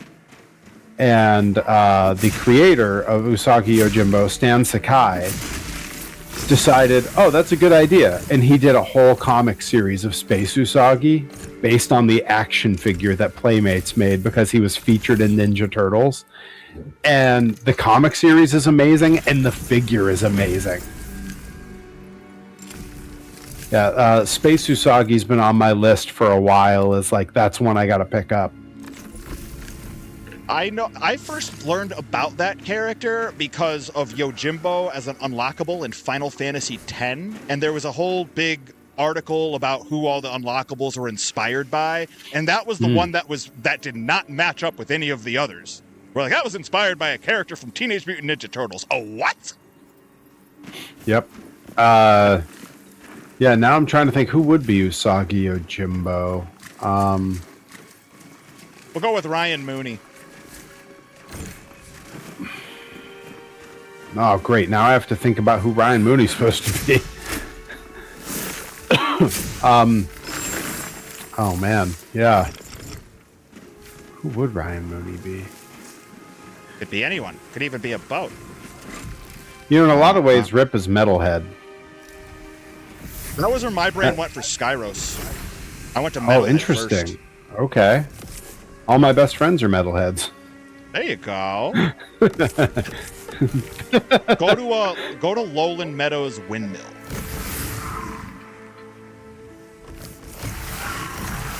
Does it not want me to go there? Yeah, it doesn't want me to go there either. What in the heck? Did we? Can we go anywhere? I can go to Lumber Mill, okay. Yep, me too. Nickabean says, I'm Vanilla Ice singing ninja rap. Well played. Well played.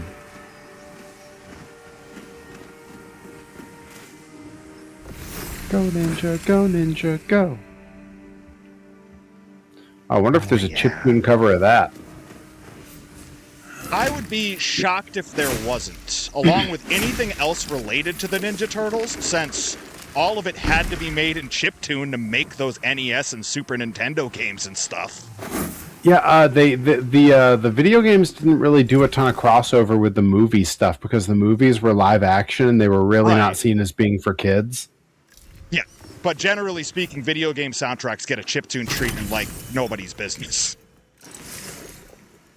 Let me see. Where's this windmill? Ninja, ninja, rap, ninja, ninja, rap, go, go. Let me go back to this and see if it'll let us do the windmill now. Well, now it does. Very silly. Well, what can you do? Away we go. It's an early access game. These things will Sure happen. is. It is not a version 1.0. My God, the access. It's so early. So early. Perfect. Because we're going here because I found a key to this windmill. Adam NX67, the Space Usagi that you found is not the same one. What you're describing is a recent toy that was put out by, I forget which toy company was doing the like deluxe big turtle figures. Not the same one. I'm looking at the OG in the early 90s. Yeah, not NECA. Not NECA. This is a Playmates toy from the OG line that didn't get a re-release when they did all the re-releases because not all of the like variants got re-released. So you have to look for it's like a 1990 or 1991 or 89, something in that range. And you can get them for pretty affordable. Way, sorry. Oh, that's fine. I'm just going to follow you no matter where you go.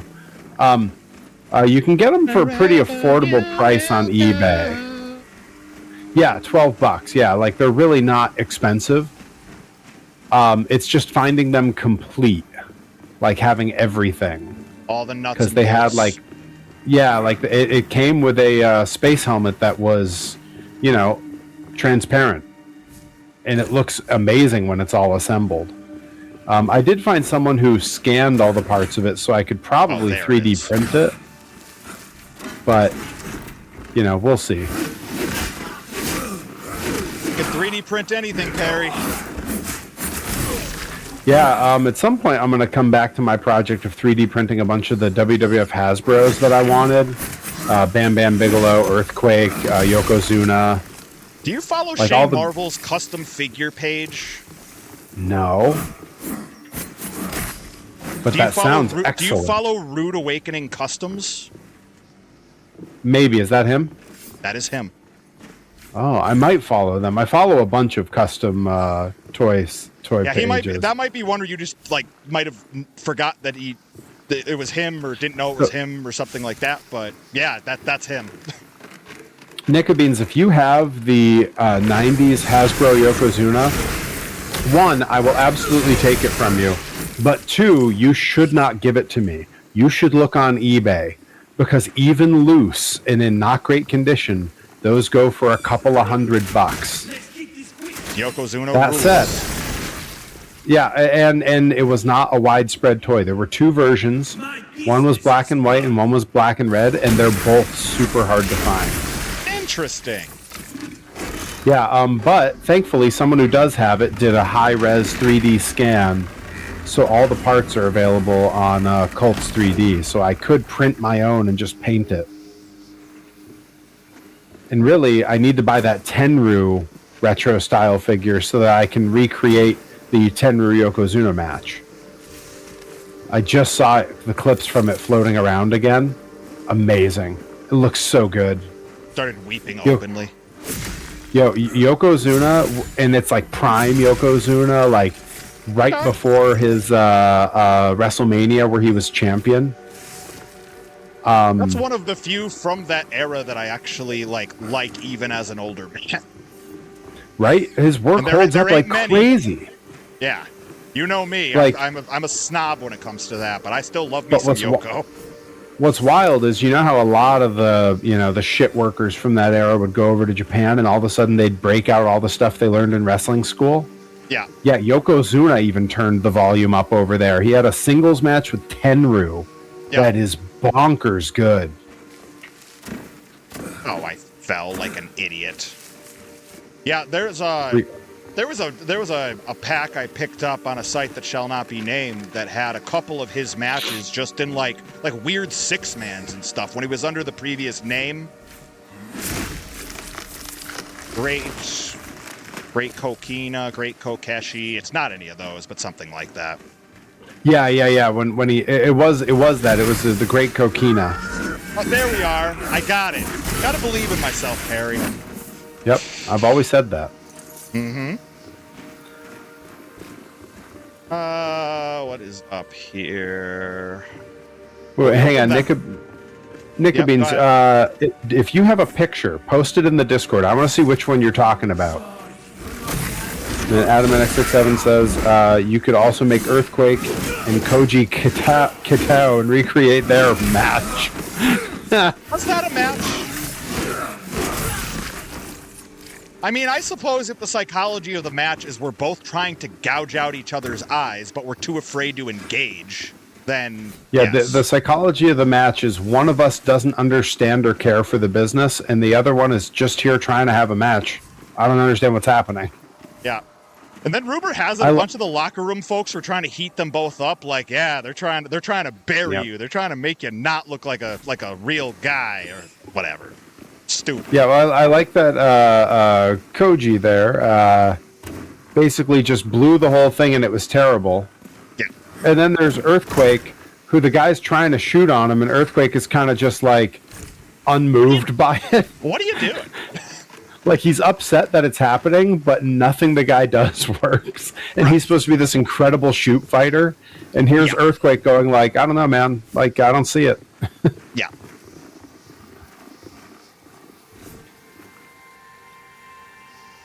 Okay, it moved the windmill, which tells me the windmill is for something. But what?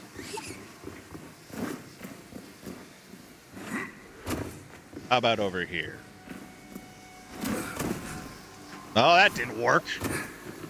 Way to kick it in there, Pele. Ugh. All right. It's pronounced Perry.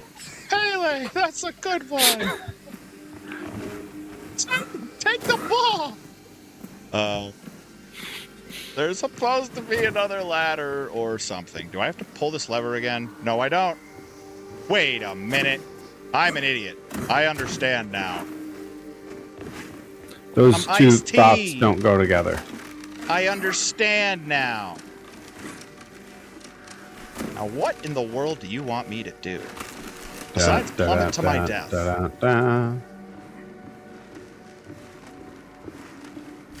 Oh, look, I'm on the windmill.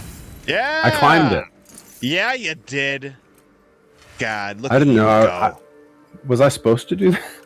You can do whatever you want. The world is your burrito. Yep.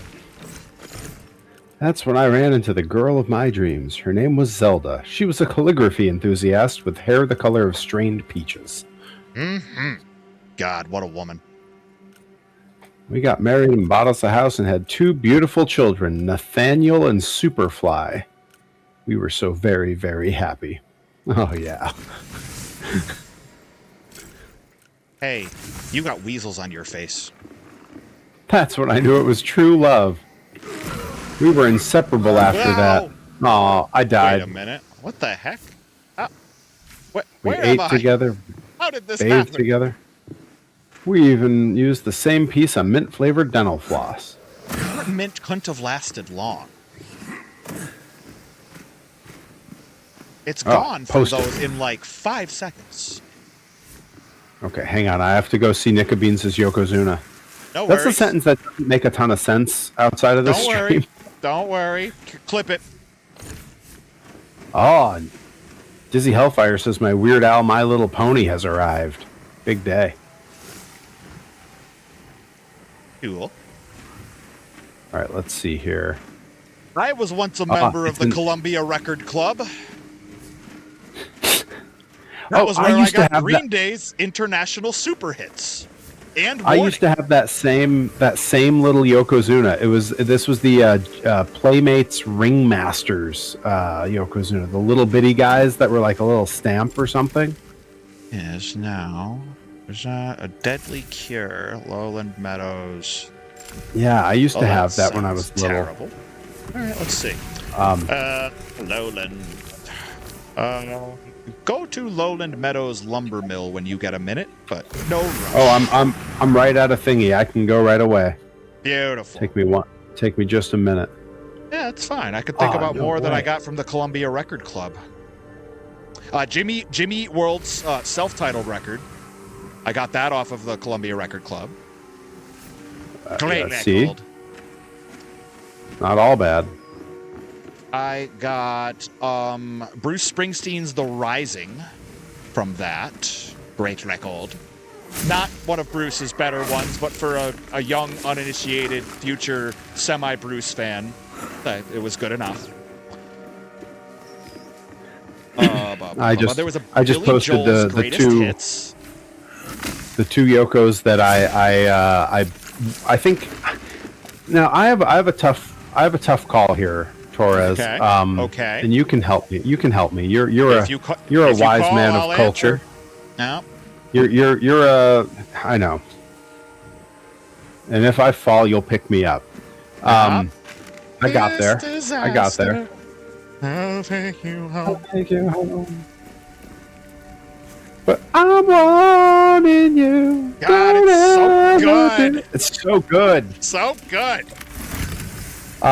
Yeah, so the trouble I have is I'm definitely going to print my own Yokozuna. Do I do the white and black or the red and black? Neither. You do them dressed as Ed Robertson from the Bare Naked Ladies, and above you put a speech bubble that says, "You can be my Yokozuna." Oh, that's pretty good. Mm-hmm. It's not bad. Be my. Adam says red and white. Oh man, Be my I didn't- Yokozuna. Whoa, whoa. That's that was his WrestleMania colors. Okay. Where am I going? If I had a Yokozuna, if I had a Yokozuna, Oh, I'd paint him by hand. I would I paint, would paint him by him hand. by hand. Where am I traveling? The lumber mill.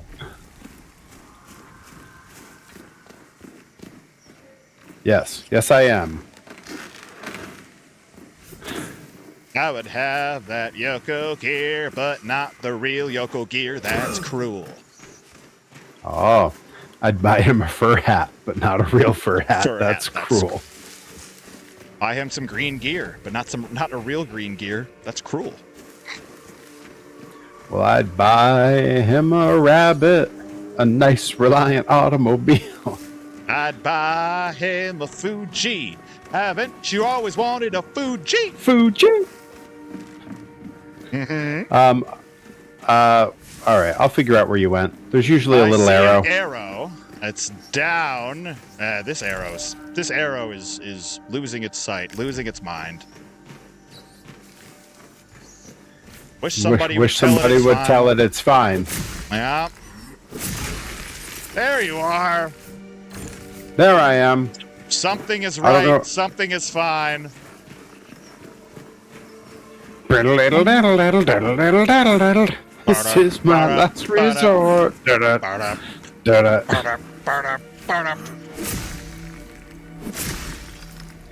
yeah, my list of the classic retro figures where I'm like, I can't be bothered with spending whatever they cost to buy, not because they're necessarily expensive, but because I would much rather. I like the idea of making it myself. You know. Are you talking about a Papa Roach action figure? No. Did those Never. exist? No, Because I'm curious. I'm on it. You know, there's all sorts of figures for, wrestlers and cartoons and Street Fighter the movie, but need more figures of wacky bands. It seems like they may have, or maybe these. Oh, okay, this is a custom a guy that sculpts custom figures. He calls himself the Ace. He custom sculpts heavy metal action figures, and he calls himself the Ace of Clay. I love the internet. With our powers combined, we form Captain Internet. Yeah, I can't tell you how much of the search results are vintage toys of Papa Smurf. Yeah, there's an unhealthily large Smurf fandom out there, and I just gotta wonder what some of those folks are doing, and how many of them are on various lists. I was gonna say my wife is a big fan of the Smurfs, but only like peripherally, if that makes sense. Like she's not like deep Smurf lore. She's like, you know, the little figures they made, the like minifigs that you would see everywhere, and there's a billion different kinds of them. Yes. If we spot those, she'll just snag whatever it is. She's like, "Yep, I'll take that." When I very first met her, she had we drove the same car. That was like our in to chat with each other. Right. We both drove the same year of Toyota Corolla. The and best hers pickup on the for folks in chat, if you're wondering about things like that, you find a significant other with the same car, instant conversation start. Yeah, my wife claimed we were soulmates because we were car twins. Beautiful. But when we first met, her Corolla on the dashboard had two little figurines. All right, we have to go around. One was a little Papa Smurf, and then the other one was this little blue hard figure. You know, there's like those hard minifigs that have like flocking on them, so they're a little furry. Block of freaking Freuds. It was a blue flocking covered teddy bear dressed as a rabbi for some reason. Huh. And she didn't know what it was for or what it was, but she found it somewhere. Huh. And so she had named her car Rabbi Smurf. Interesting. Makes me think of Adam Sandler. Somebody's hiding a little Judaism.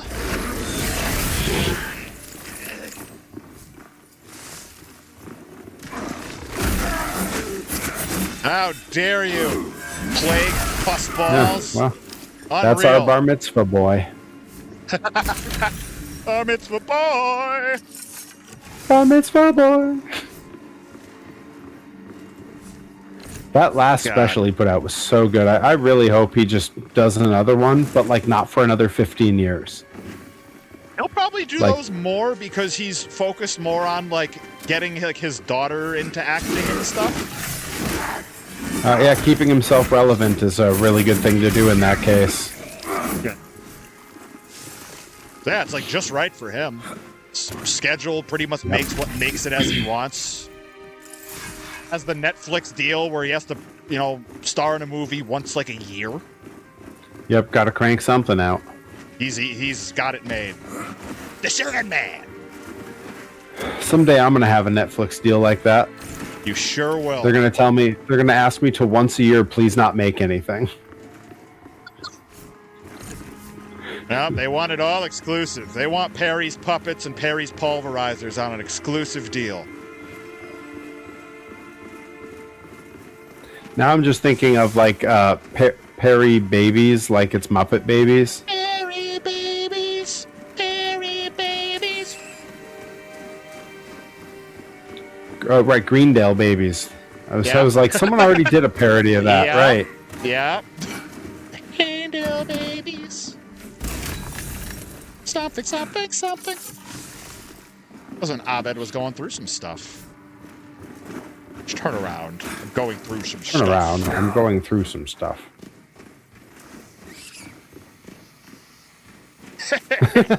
It's what we do. How it goes. Do you see how my mind works? It's like a laser. Good lord. Oh, this is a sweatband. Yes. Where is a deadly cure? We need to find a plague doctor.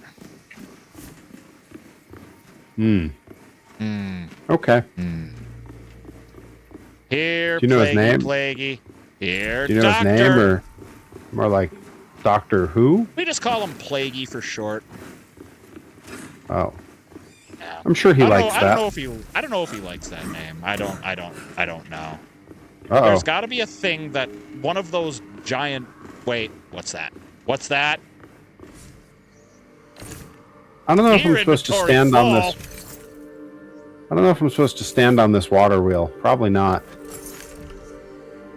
Harry, if you can't stand on a water wheel, then what's a water wheel even for? Don't. I mean, don't I'm worry. not really sure. Is it wheeling? Is it watering? Well, let's see. Hey, are you the plague doctor? You both look awful plaguey to me. Oh. All right, hold on. That didn't Don't work. worry, I'm gonna find the plague doctor. It's gonna be fine. I will run back as soon as I possibly can. But oh no, I'm where I think I want to be. Yes. Yes. It's all coming together, folks.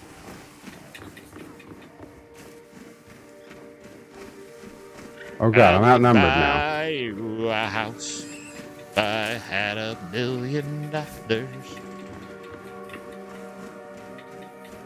I'd repair my stuff. All right, yes. If I I'd build a tree fort in Rip's yard. he could help me, wouldn't be that hard. I like that I'm putting up a place to live in his yard and I'm making him help me. He's just shaking. He's got tools under his arm, shaking his head, going, "I really don't want you to do this." I bet you always wanted to tell me. Anyways, Yeah. Oh, hey, I pulled a lever. Was I supposed to do this? well, what's it doing? Can you It opened tell a me? door. It It opened a door, and now I can. Yeah, now I can go somewhere. A whole door just for us. All right, we found the things. There's a chest. Hold on, I'm coming. If this chest ever opened, it gave in. All right. Are you doing open heart surgery? What's happening on your screen? You're just shouting about trying to open up a chest. Yeah. Scalpel. Did you just fall to your death? I did. The game Don't stooged worry. you out. I mean, that's what it does. The developers added this nice universe journal. So it just stooges out every time somebody dies or completes a quest or levels up or... I don't know, there's more. I haven't seen... That's all I've seen. Okay. Who the hell? All right, well, I see... arrow disappeared. That means I must be getting close. That was a corpse. For those who've been following the saga, I've been talking about printing my own Yokozuna. I'm pulling onto the screen. Check it out. If he had a million bits. That's the 3D scans of the Yokozuna parts. He would So print you good. a Yokozuna. And if I want, once I have it, I can be that hard. sculpt on it and I could make it my own. I could make it different. Maybe I want him to be like late. A million Yokos. Maybe he's got to be like late era Yokozuna, where he's got the beard and his hair is kind of half down. There was a period of time where when clean-shaven wrestlers started growing beards, I was like, oh no, they're going through some stuff. Yeah, and then it just became a thing. Like every wrestler has beards. Yep. Guilty. Yep. Can confirm. Yes, it was when he weighed 700 pounds. Yes. I started growing mine when my spirit started weighing 700 pounds. Sometimes that's just how it goes. Oh, what's this thing? But we would eat craft dinner. Of course we would. We just eat more. We need more. We have really expensive ketchups. Oh, that should be a want bit that. goal. If chat builds up a certain amount of bits, Perry will buy Dijon ketchup and eat it on stream. Ooh, I'll eat craft dinner with Dijon ketchup. Oh, what is? There's a cave down here. How are we doing on the bit goal? I haven't checked.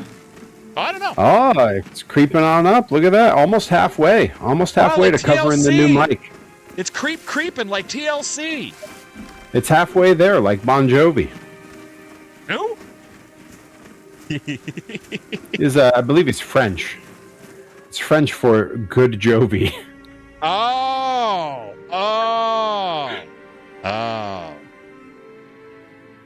Yeah, I like that. I've almost hit the bit goal, guys. I can almost afford the mic I already ordered. Hooray! It shipped yesterday. You put a It down should be payment here on Tuesday. it. The rest is Well, up to you. at the rate they ship it, by the time we beat the bit goal, I'll just be getting it. So it'll feel like a big accomplishment. It is a big Says, accomplishment. I visited his birthplace once. They named the rest stop after him. I think we've stopped at that rest stop on our way south. Oh yeah, I've stopped to use the facilities at his facility more than once. It's what you got to do. Well, of course you had to pee. You were halfway there. Usually I try to avoid making that joke to myself, and I'll stop at like the Edison or the Lombardi. But every now and then, every now and then the bladder's a little runaway. Yeah. Anyways. You got to be careful if they haven't mopped in there. It's slippery when wet. God, and that Mart sells nothing but bad medicine. Yeah, and you can't tell me to take it. It's my life. This is the first Bon Jovi song I ever heard. Not a bad first one to hear. I mean, it was Bon Jovi's return to radio rock, and that was what it was. And they nailed it. When me and Delmy and Travis teamed up down in TWE for that trios match, I guess it wasn't technically TWE. It was technically whatever. It was the remnants of uncharted territory. Oh, it wasn't the promotion. It was a person. Don't worry. But anyways, I know. Continue. Continue. We because it was all left up to me entirely, I insisted that we enter to "It's My Life" by Bon Jovi, and when I tell you that shit crushed with that crowd, we don't have a torch, so I left. Huge sing along. We were over as hell, and they put us against three heels, and it was the perfect way to start us off in a room where no one knew us. We were super over as baby faces. Interesting that that, song, that a New Jersey rock star is over in the South, but that's a sociology experiment for another day.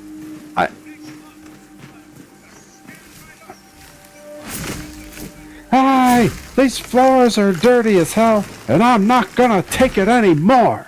Now, for my end on these collab streams, it's great because when Perry will start a sentence and then suddenly drop off, I'll have to like look at the shared cam and be like, "Oh, there's an alert going. That's what happened." It's not like the stream just completely crapped out on us. Thank you, Day Without Darkness. If anyone else is feeling like throwing the bits, I'm trying to test. What I read online is you need 3 different people to do bit alerts of at least 100 bits. That's what I read online for a hype train. I don't know if it's true because some people claim it doesn't work for them. But like that's from, but that's from the Twitch website about hype trains. Yeah. So like according to Twitch, that's what it takes. Well, let's see. I don't know. Yes, thank you, Day Without Darkness. I appreciate it. The homie. And I know earlier, I think it was Encrypted Cryptid threw some bits. I know we had Joey Nails throw some bits. Thank you, everybody. Thank you all just for being here. Yes. Always like genuinely, like we've had a good crew in tonight. Everyone's hanging out and having some laughs in the chat. Like that's the point, you know. If it was just us, it would be another car ride. We have 1 million of those under our belt. But now it's like we're driving a giant Sprinter van or a double-decker bus. Hey, these floors are dirty as hell, and I'm not gonna take it anymore. Now I'm skeptical because I don't see the thing that says hype train incoming telling me that one more gets us a hype train. But those were definitely, there's also like a time limit. They have to happen within a period of each other, but like those were pretty quick together. So I don't know. I don't know. There's nothing here. Oh, typical. Typical that place. Typical Welsh nonsense. Typical Welsh nonsense.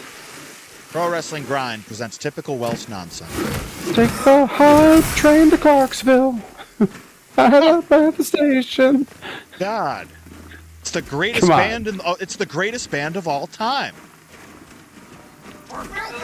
Really? Who do you actually think is the greatest band of all time? That is a awful thing to try to choose. Hey, you started it. No, I mean, like,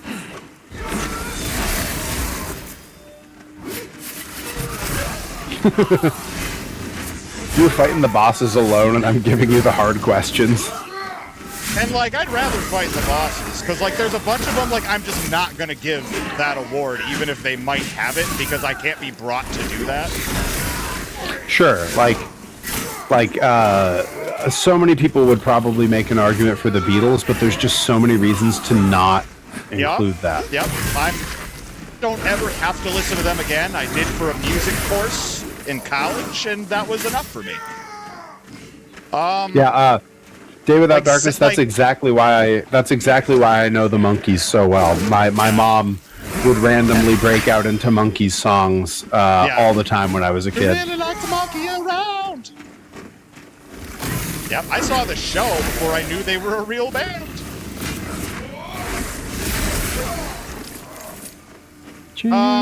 Which is interesting, though, because I would probably put the Beatles above Led Zeppelin. I would never give that title to Led Zeppelin because Jimmy Page is a pedophile.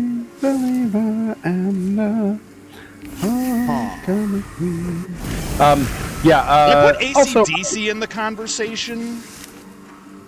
Okay. They might be my pick. Now, are you leaning heavily towards older bands because you feel like standing a test of time is important to the conversation, or just because they're that good? Yes, well, really both. I think AC/DC's catalog is largely pretty strong most of the way through, regardless of what AC/DC purists will have to say. But I think largely that catalog is pretty strong the whole way through. I think a lot of the stuff, older and new, generally stands the test of time. It's one of the few bands with a live album that I think is nearly perfect front to back. Both the DVDs and the audio only. It's a tough choice. They're the knee-jerk first pick for sure. I think. See, like I have such a deep-rooted love of the bands from that era because I grew up listening to all of them because of my mom and my dad. But I don't know if any of them make the list for me. I gotcha. I think my and it might even be my strongest pick, might be Green Day. I like that choice. Their career is so long, and they've had so many perfect albums and so many incredible hits, and even the B-sides slap. And even as they got older, bands mature and their sound evolves. Their way of evolving was to just sound more like themselves. When you listen to the earliest stuff and you listen to their most recent stuff, it is clearly the same band. But they've learned and expanded their horizons a little, and I like that. Yeah, I mean, they don't hit exactly that for me because I'm very heavy on the middle era of Green Day. From Warning onwards is where I love it the most. I didn't know Nimrod or Dookie existed until I heard International Super Hits, and I assumed that was a separate record, not a compilation. So then I find out that there were these records that came before, and that's where those songs came from. But I heard International Super Hits and Maria and Pop Rocks and Coke before I ever heard Dookie or Nimrod. Wow. I came into Green Day at Dookie. I would have been in the 5th grade, and the album was already a year old or so. Mm-hmm. I discovered Dookie, really liked Dookie. And then as every additional album came out, I got them. I had just gotten my first CD player. I want to say, yeah. The reason I signed up for Warning was because my friend played Minority at a 6th grade sleepover for my buddy's birthday, and that was the first time I ever heard Green Day. He made a mix CD for my friend for his birthday, and Minority was track 1. Nice. Mix CDs and mix tapes when we were kids. Huge. What a way of finding out new music, because the radio stations weren't playing cool music when we were kids. That's where I heard System of a Down for the first time, was trading mix CDs with my friends. And then I turned them on to Linkin Park and Mudvayne and stuff like that. It was this constant trade. It was so sick. Day Without Darkness knows my family, so I can say my little cousin Adam, who is 5 or 6 years younger than me, he came up with his drum set for a summer when I was between bands. He would have been a freshman in high school, and I would have been in my first year of college, and so we jammed for a summer. And at the end of summer, he left his entire envelope of CDs by mistake. Heck yeah! And so I just had them. And I saw most of them were I have this album, and then I found the mix CDs, and that was where I heard the Aquabats for the first time. He had Pizza Day was on the mix. Oh gosh. You talk about a complete course correction in my my knowledge of ska and punk rock. Yeah, I saw Aquabats sketches before I ever heard their music. Wow. Yeah, dude. I saw they were a show, and I thought that they had I didn't know they were a band until I saw a little bit of the show. I'm like, oh, they do music too. That's sick.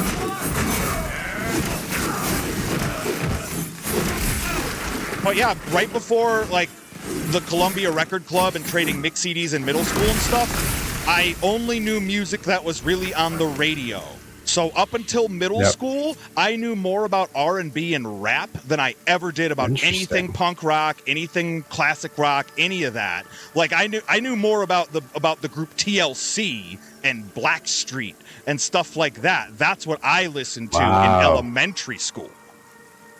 Wow. Yeah. See, I still don't know anything about any of that music. Right.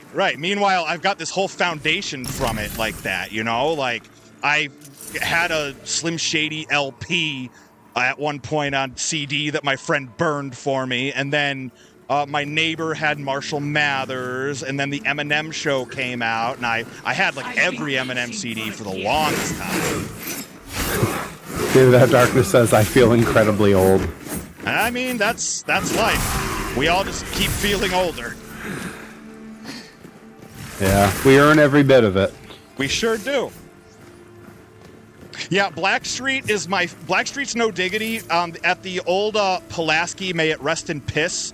No Diggity by Blackstreet was my favorite song to put on when all those crotchety Confederate flag-waving rednecks were downstairs drinking their overpoured beverages. I'd be like, I know what I'm going to do. I'm going to barrage them with mid-90s hip-hop and R&B and Haley Williams. They'll hate that. And sure enough, it usually got a few of them to friggin' leave. And to that I say, in the words of Blackstreet, ayo, ayo, ayo, ayo.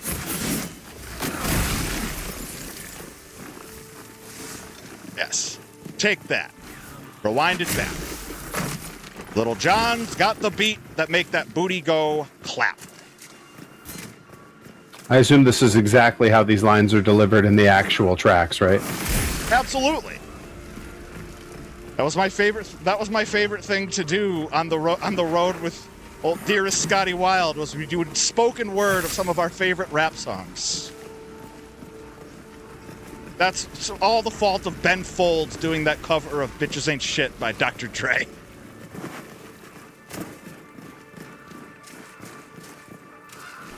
Yeah, a lot of my hip-hop knowledge from that era was entirely based on which hip-hop songs the Bare Naked Ladies would do silly covers of during their live sets. So, like, that was how I learned about Sir Mix-a-Lot. Yeah. Yeah. Sir Mix-a-Lot, yeah. The Bare Naked Ladies just belting out, "You as a novelty got artist. what I need." Biz Markie, yep. Yeah, Biz Markie. Yeah. That's how I got my Biz Markie knowledge. Yeah, but yeah, Sir Mix-a-Lot can have an argument as a novelty artist. I mean, so can Biz Markie. Definitely.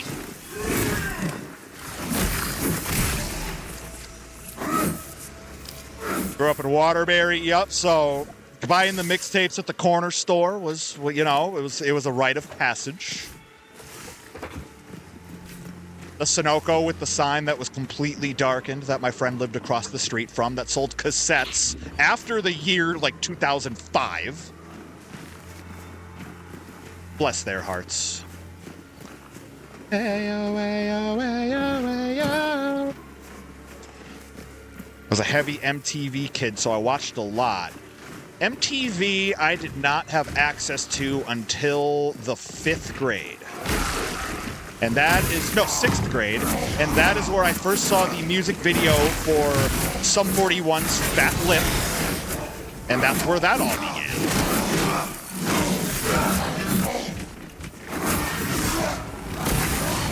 He killed me. Turned out standing my ground with him was not very good. Yeah, Day Without Darkness says, I watched MTV's very first episode as it happened. Hell yeah.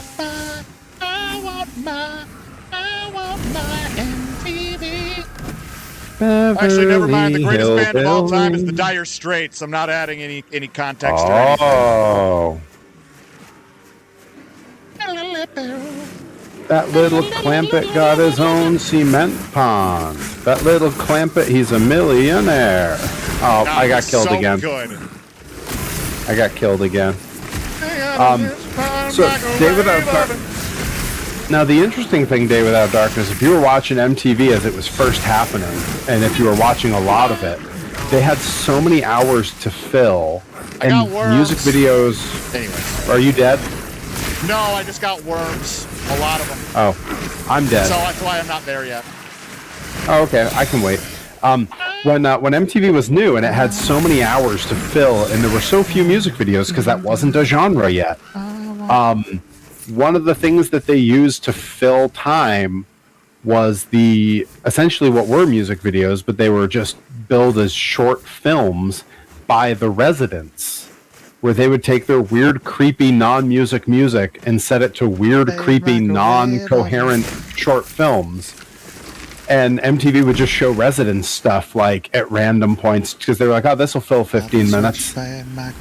So like, there was a time when the Residents were like the second or third most played thing in music television.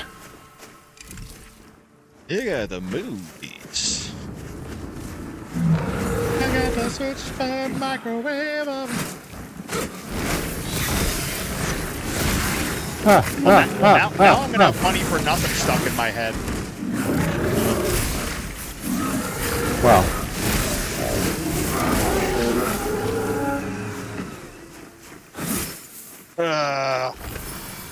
Adam NX67 just says, just take some ivermectin, JT. Why don't I just jam an empty syringe up my nose? I mean, I guess it really all depends. Are you some kind of horse that needs your medication?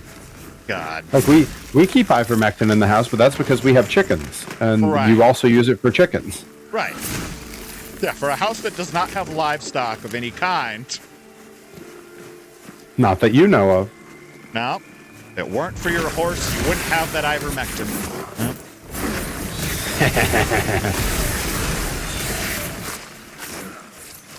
Oh, I see what you were saying. I get it, Adam NX67. That's one proper use for ivermectin. I will not jam the empty syringe in my nose. Not yet. I still want my MTV though. Anyways. All right. What else? Yeah, watch. Hey, you gotta watch out, okay? I'm the Sultan of Swing.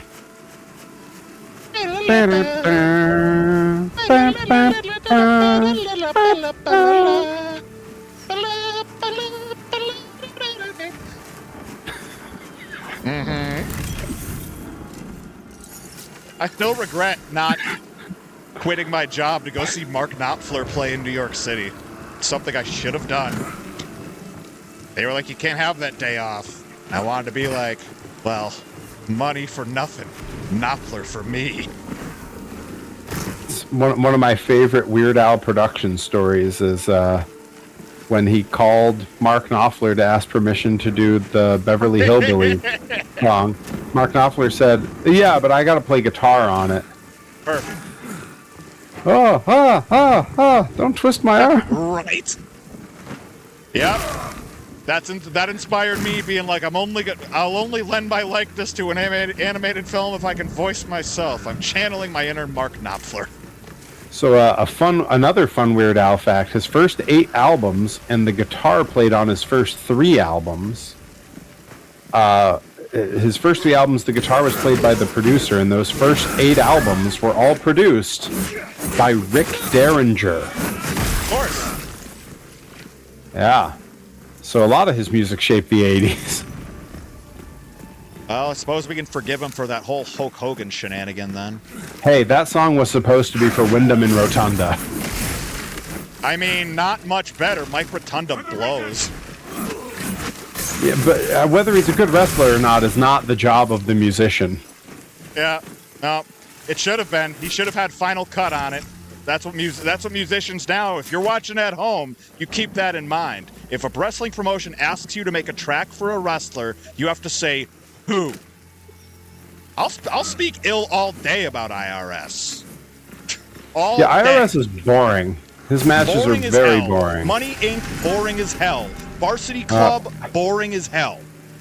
I just had look at you a very too, Kevin Sullivan. Trash. I had a glorious death just now. If you want to come back and Did revive you? me.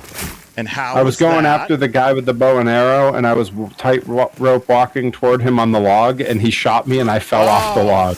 Okay, well, let's figure It looked like this a out. death from a spaghetti western. I saw Rick Derringer play in Daytona during Bike Week. He opened and closed with Hulk's theme. I hope he got things thrown at him. He opened and closed with Hulk's theme. He has what? He has that. He has Rock and Roll Hoochie Coo. See, I would watch a whole marathon of Rick Martel before I ever watch a single match of Mike Rotunda. Not even close. But that just goes to show you flavors of ice cream. Some people like their ice cream to be boring as hell. All right, now how do we find you? All right, you're over there. Huh. There was no one there, and it was bike week. Okay, well, it makes sense that Giant Gonzalez, easily. No comparison. I would rather watch Giant Gonzalez than Mike Rotunda. No comparison. Where in the world? How does he keep doing this? I would rather watch Giant sing than watch Mike Rotunda. I would rather watch Sylvester Turkai than watch Mike Rotunda.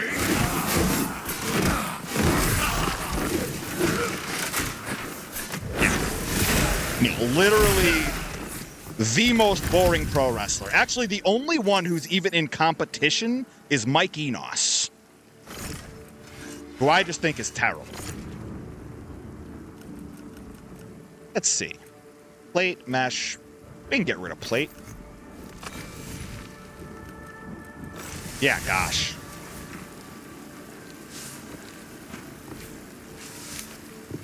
Promos were just on the nose of what the character was meant to be. He didn't need to use a single brain cell to cut a single Erwin R. Shyster promo.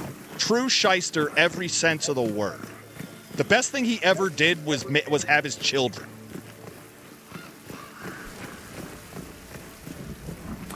I only realized. Hi. I'm Perry Von Mitchell. You may remember me from such films as Hi. As Through Being Cool, and Pro Wrestling Grind presents this gigantic robot kills. The main event is me versus Shockwave. And it's Ken the Box versus Shockwave. It's Ken the Box. Me and Ken the Box versus Shockwave and Mecha Mummy. It's Shockwave versus Ken the Box, and you are special guest referee because you cannot be stopped. Anyways, I was all the way out the room on my way to the bathroom when I realized that I only said "hang on, I'll be right back" in my head and not out loud. That's fine. I looked up and saw you were gone, and then continued on my rant about how terrible Mike Rotunda matches are. So you're fine. The best thing IRS contributed to the business wasn't even having his kid. It was his Hasbro figure. It's a great figure. I'd take Bray Wyatt over that. I haven't seen the figure, but just knee-jerk. But to be fair, Bray Wyatt also has a Hasbro-style figure, so I don't know if that helps my argument in any way, but that figure is that figure's my favorite thing that IRS was a part of. Fair. You could have just taken any person and made them a completely passable IRS. Like, anybody could have done it. Yeah, I mean, well, I think a llama with a vacuum cleaner jammed up its ass and its final death twitches could be a sufficient IRS. Adam NX67, that's wicked true. That's super true. He's mentioning the Kurt Angle Hasbro style figure. It's still sitting right here. Love that. I'm showing off a figure while you're being Kirk Angel. It's my favorite street magician. I don't know. I was about to say I had something. We were talking about something, and I know I had something to say, but I don't remember what it was now. We've given IRS enough time, so. Oh, right. If anyone wanted proof that a gimmick like IRS could actually be good, you can look no further than CPA. Huh. Yep. CPA is like if IRS had been a good wrestler and an interesting character. Yep. And to be fair, like, the guy was a fine technician. He just wasn't a good professional wrestler. Like, he had neat technical reversals and stuff that he could do. And if you've watched 2 of his matches, you probably got some useful stuff. But that's all you need to watch is 2 matches. You know, this is everyone romanticizes that older era of wrestling, like the Steamboat versus Flair matches, and that's all fine, like to watch, to learn from when you're new. I think it's a fine thing to learn if you're looking for a right. If you're looking for a basic bare bones way to put together a reliable match when you're new and you don't know how to make something good, like sure, all that stuff's great. If you're looking for a way to see how a larger than life character is made, there's a lot of that there. If you want like neat aesthetics, the aesthetics of that era are pretty cool. But other than that, like it's all fucking unwatchable. Yep. Like Facts. there's a streamer I really like out of the UK who streams a bunch of that stuff all the time. And like I will tune in because I think the streamer's good. I think he's funny, and I like the emotes in his channel, and I like everyone kind of shitting on and goofing on the material. But like watching it, I'm just like, I cannot believe that everyone who trained me fucking worshipped this garbage. It's terrible. Yeah, quite literally. Yeah, Flair in the NWA and any of his American stuff is largely formulaic. You can watch about 3 matches of Flair and you'll go, okay, I get it.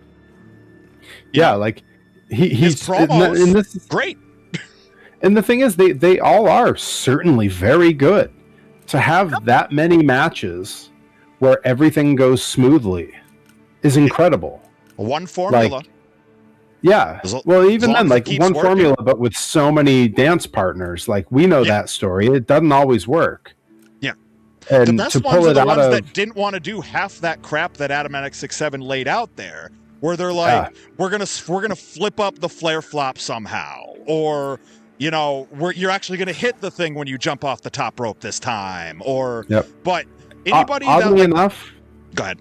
Oddly enough, a wrestler that I don't particularly enjoy because I think he's as boring as Flair. Is one of the wrestlers that dragged it out of Flair and made him do the work, and it was Bret Hart. Yep. Bret Hart didn't want to do the hokey carny bullshit. Bret Hart's an interesting case for me. Yeah, because he's kind of traded places with Shawn Michaels over the years, where it used to be like Shawn Michaels here, Bret down here, and now it's getting much closer. Partially because Bret's got a similar issue that Flair did, that when dragged out of his comfort zone was when his best stuff happened. Like the Bret Owens stuff is probably the best stuff that Bret ever did. Super good. And it's super different than everything else of his body of work. Yeah. I do think that Bret's best work was always when he was working with someone that in his book he described as unworkable. Yeah. So like because he had his extra match, tight in his working boots. His matches with Backlund were good for that reason. Why was that even there? Yeah, those matches were great. Yeah, I really like those. I like his work with Yokozuna. Yep. Because he was dragged out of his comfort zone. He wasn't with a fellow technician who could go like Dynamite. I mean, his work with Dynamite Kid was incredible, but if you saw one of those matches, you saw all of them. Right. I mean, that's kind of the Dynamite thing at this point in time. Mm-hmm. If you've seen one of them, you kind of get what you're getting. Right. If you've seen Dynamite and Tiger Mask once, you really don't need to see the other ones. Yeah. I would say, to play devil's advocate, you'll watch the second one. Yep, that's the correct one. Yeah. It is the best of them, but all of them are essentially the same. That's just the one that was the best. Right, yeah. Yeah. I just always tell them, skip to the second one if you can only watch one. Right, there's a good... Now, Adam NX67 says, I think Bret's best match was Mania 13 with Austin, and there's certainly an argument for that. Same idea. Yeah. Yoko was a big guy, Austin was a brawler. Yep. When he had to work with a different archetype. But I mean, half the reason that match gets the shine that it does is because of the finish. Yep. Because everybody remembers that magazine cover of Austin bleeding in the sharpshooter. And I had that magazine. Fine. Tiger Mask 2. So none of them touch Sayama. None of the Tiger Masks to this day are capable of the things that Satoru Sayama was capable of. Like Tiger Mask 1 exists in a bubble. Yep, Satoru Sayama was the best Tiger Mask. As far as Tiger Mask 2 goes, not even the best version of Misawa. Like, Truth. that's the thing to me. Yep. Like, I can't put Tiger Mask 2 over that great because he was a B- to Misawa's A+. Right. Correct. Yep. 4 was fine. I don't know. Anything after Misawa, I just kind of started losing interest. I was more of a Black Tiger guy at that point. 4 is the one that had those great matches with Ricky Marvin, right? Yeah. Yeah, man. The highlights of those when I was in college and I would find those online, game changer on my understanding of what wrestling was at the time. There was a small window where everybody was like, maybe we'll fly in Ricky Marvin because he was taking bookings again. And then nobody capitalized on it, and I haven't forgiven the Northeast since. Yep. I mean, I won't say who, but we obviously all know who. Someone we know was talking to me about it and was like, I got to figure out how to get a hold of the guy. And I was like, he put his contact stuff in the post. You know, dude, like I we can't were wait. following each other on Twitter for a while. Yep. He wanted the work in the States really bad. Oh, like, it amazes me. I can't say on stream why the one I was just talking about fell through, but I can say that when I tell you off stream, it will be the single most angry you've ever been in your life. Well, I may just keep it to myself. Stranger things have happened. I get angry at stuff. It's what I do. Someone's gotta. Everyone else pretends everything's good. Truth. It makes me angrier. Well, I got a plague flask. You sure did. The hell? It's a flask full of plague. No, I get the concept. Like, there's plague in the flask. No, I get it. I don't know how you bottle plague, though. Yeah, Jushin Liger, way up on the list. If we're talking like greatest light heavies, greatest comedy cruisers, wrestlers, great comedy wrestler. a non-comedy wrestler doing incredible comedy is always amazing. See Minoru Suzuki. Yep. They can be great cruiserweights or potential murderers, and also goofy, carny, you know. Yep. Keishan Liger was Keishan fun. Liger. I mean, and that's in the same way that Great Sasuke is an incredible cruiserweight and an incredible hardcore wrestler. Talk about that match with the Dirt Bike Kid. I mean, well, that's its own story. You know, I slay me. Oh, me.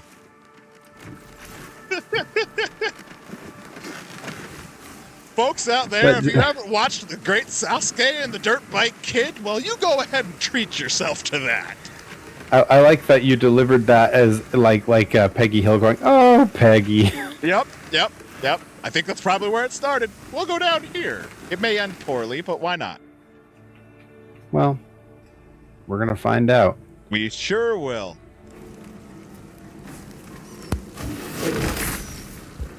Alright, have we leveled enough? I mean, I'm as leveled as I can be for right now. Hell yeah. Adam and X67, good instincts. Yep. You're learning. You got a yearning for some learning. Are we going after whatever's making these terrible sounds? Yes, I killed one. Oh, you're way ahead of me. I thought you were still next to me. I am down.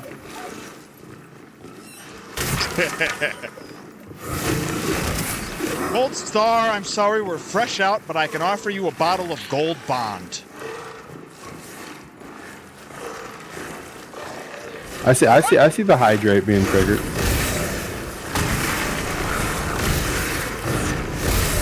I like that Bloopy sat back being quiet right up until she could tell Adam and X67 no about something. Yeah, I mean, Bloopy also just didn't give a crap about Mike Rotunda, you know? So. Join the club. Right? Unless we're talking about that Hasbro figure. That's a sweet figure. Yeah, that's fine. There's a lot of figures that are better than their wrestling counterparts. That's what wrestling teaches us. I'm going to use it as the base to sculpt on when I make CPA's figure. That's why they call him the Ace of Base. The Ace of Clay. God, the internet's a great place. It really is. Things I care about are numerous, but don't usually fall into the wrestling wheelhouse. Exhibit A, Mike Rotunda. Yep. Yeah, well, I would like to know what things do you care about that fall in the wrestling wheelhouse? Could be I want anything. this is let's Could even hear be a this boat. list. It should be a short list. Could even be a boat. Could even be a list of boats. Oh, whoa, hold on. Yeah. I'm in the ropes. Buff women. Oh man, are you familiar with our Lord and Savior Rhea Ripley? Oh, I thought you were going to say Megan Bain. Are you I'll take familiar both. with our Lord and Savior Megan Bain? Are you familiar with our Lord and Savior who's Somebody tag Bloopy in the Discord and show a picture of Megan Bain, and then link her to the Shop AEW portion where she can get a poster. Yeah, the Megasus. Yes. Gabby Forza, good pick. What about who's the one that looks like Storm from the X-Men? Toxic Tekla. No, that's not Storm from the X-Men. I don't care. Anyways, Storm from the X-Men. Jade Cargill, thank you, Rye. Rye knew. Jade Cargill. That never would have came to my mind. All right. Really? Because she's made it like a part of her look since like 3 years ago. Click, deleted. As She you is know, I ripped. don't keep up with that product. Well, no, I mean, this was while she was in the other product, she was doing that. Yes, and then I would use the bathroom when she was on TV because she wasn't learning anything. Yeah, that's true. I wonder if she's learned anything since. I don't know. It's been like 3 years. Let's hope so. Yeah, you're welcome, Adam NX67. What can I say except you're welcome? Being snobby I'll say about this wrestlers. For people whose work I don't much care, and China was the OG. China I mean, was Luna- the first Luna. of the divas that didn't get a chance because nobody wanted to train her. Right. I mean, Luna also, I think, goes on the list Same of like boat. OG if we're talking about Same Jack boat. women. The ones that Yep. should have been better but nobody gave them time. And Luna, the business did as much disservice to her as humanly possible. Hey, we need you traditionally attractive person, to look as hideous as possible. And then when it comes time to be attractive, no, you should have asked for more money. Bloopy says, talk to me when archaeology, baking, musicals, mythology, or random other things come into the conversation. For musicals, boy, have we got a clip from AEW for you. Remember when Jericho and MJF did that musical thing? They had a great name for it and everything, too. God, I wish wrestling did more of that. I think you also, it had a great if you name. if you enjoy the damn it, campy hold on. feeling of musicals, you'd probably also like a lot of the cinematic matches, like the Firefly Funhouse match would probably be a lot of fun. Adam's also searching for it. Les Dinner Debonair. Yeah. That was it. Yep. Yeah, Les Dinner Debonair. A perfect use of the two of them together. Yep. One sings for Fozzie, one sang in musical theater in a million places. I was going to say, one sang on Rosie O'Donnell as a small child. He sure did. Was it You Are My Sunshine? Mm-hmm, sure was. Yeah. Sang it like an opera. Because his dream was to either be a pro wrestler or an opera singer. And man, I wonder about an MJF opera. You know? I wonder about the other side of that fork in the road. Hey, I mean, if I could do it all over again, I would have stuck with musical theater. I hear it. Wrestling's a funny now you know kind of thing, because, well, now you know. Ah, I fell. Oh no, now I have to fight these guys. I'm shooting Don't worry, from I got this. I have the high ground. It's over, Anakin. Yes. Glowy green Anakins. I fell. Well, no more high ground for me.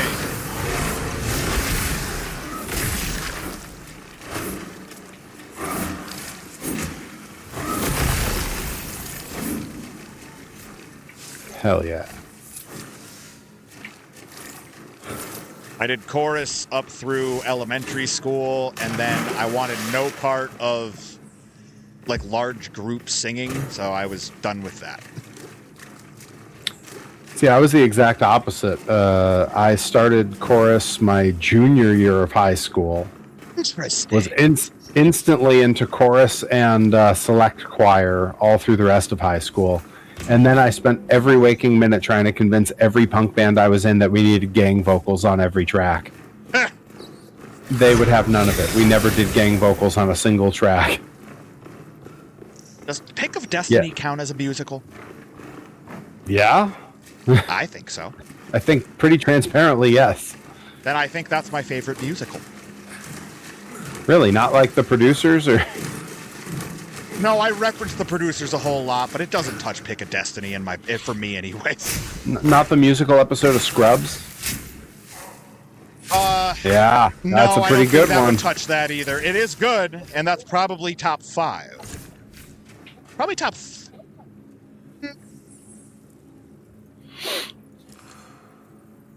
Fiddler on the Roof is like number 2. Oh, that's pretty good. I love Fiddler.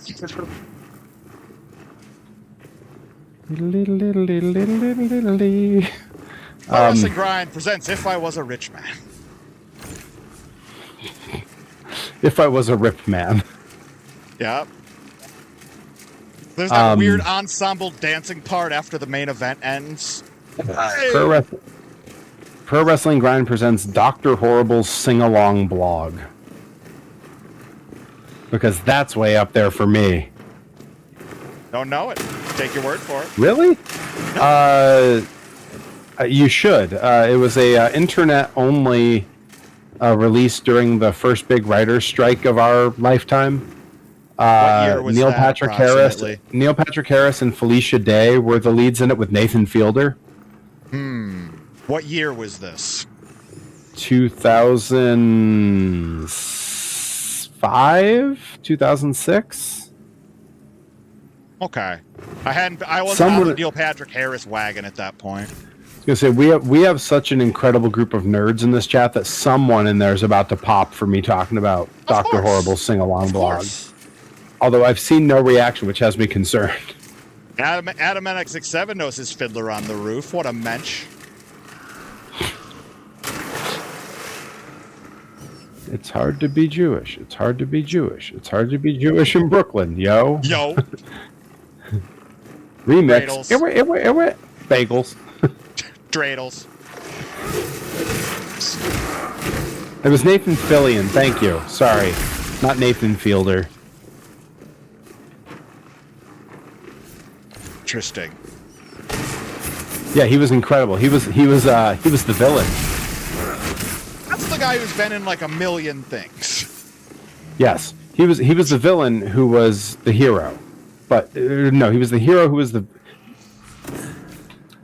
Oh, he was that cop in Brooklyn Nine-Nine on the show that was about cops, and then they get all angry at Jake Peralta. Yeah. All right, that didn't work. Hard to be Jewish. Hard to be Jewish. Hard to be Jewish in Brooklyn, yo.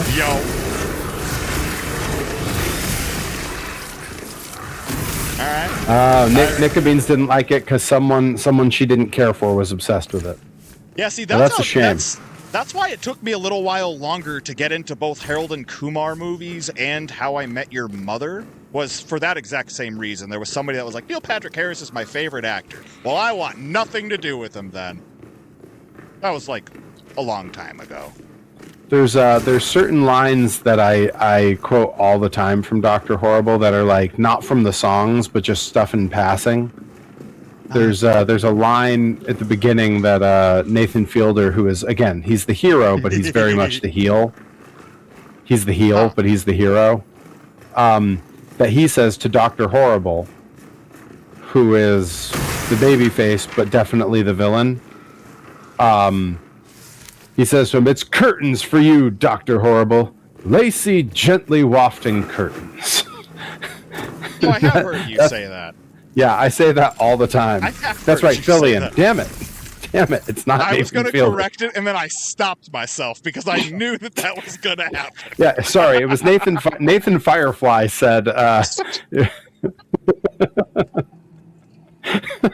Oh, cue a bunch of people in the chat being like, "Why didn't they remake Firefly or make another second season?" Because that seems to come up everywhere. So it's hard to be Jewish in Russia, yo. That's what the line is. I keep saying Brooklyn for some reason. I can't get anything right today. I think it's better, but on the other side of the coin, it's not exactly fact. It's very easy to be Jewish in Brooklyn. That's right? Logan Black. It's Coitons for you, Rocky. Coitons. Oh, you gotta hide me too! Gotta hide me! You might, Rabbit. You might. Fancy, take the boys and surround the house! That's the line. Jeepers, the Jeepers, cops! it's the cops. God, it doesn't get old. It gets quoted weekly, You know, and I hope everybody in chat has seen that particular episode. It's definitely. I mean, I might. It might go on the list for the day long stream. It might be part of a watch along. Just all of the best of Rocky and Muggsy. Basically, the whole time we're doing the watch along stuff on that day, I'm just going to have a notepad out in my hand, jotting down what stuff I need to steal to turn into bit alerts. Yep. Yep. Because you know at least one of the things I have planned for the watch along segment, and there's gonna be some stuff. Like there's gonna be some stuff from that, and it's gonna be May. Oh yeah. May 16th, the all day stream. Everybody, mark your calendars. It's gonna it's gonna be May. All that I do is not enough for you. No, I don't want to lose it. All right. Now, what I want to know, this is interesting because I think I synced up the audio on my stream.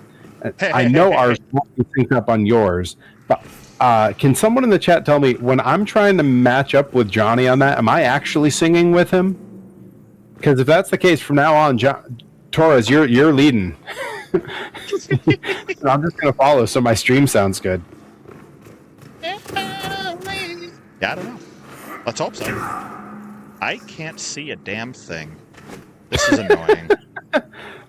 I see that you fell down somewhere. Nah, still can't see nothing.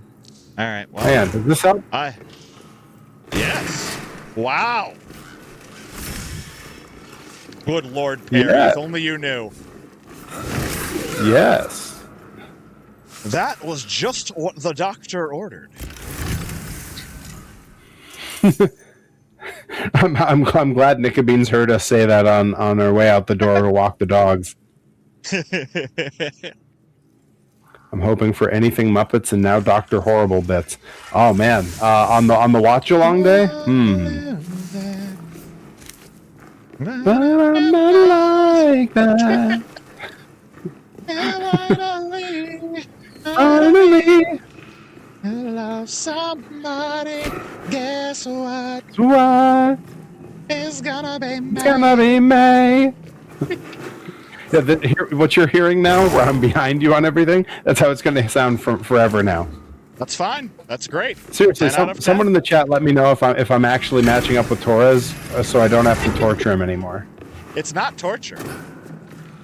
Believe me, you've seen the wrestling matches I have to call. My standard for torture is different. Yeah, but you shouldn't have to endure that somewhere that's not paying you money to endure it. He's absolutely right. It's not torture. Anyways. Where the hell was that door? We found the key. Now we need the door. All right, there's the door. I nearly fell to my death, but hot dog, I found it. Look at that. What do you got? What are you buying? What are you selling? You make me kinda guess me go crazy. Never wanna stop.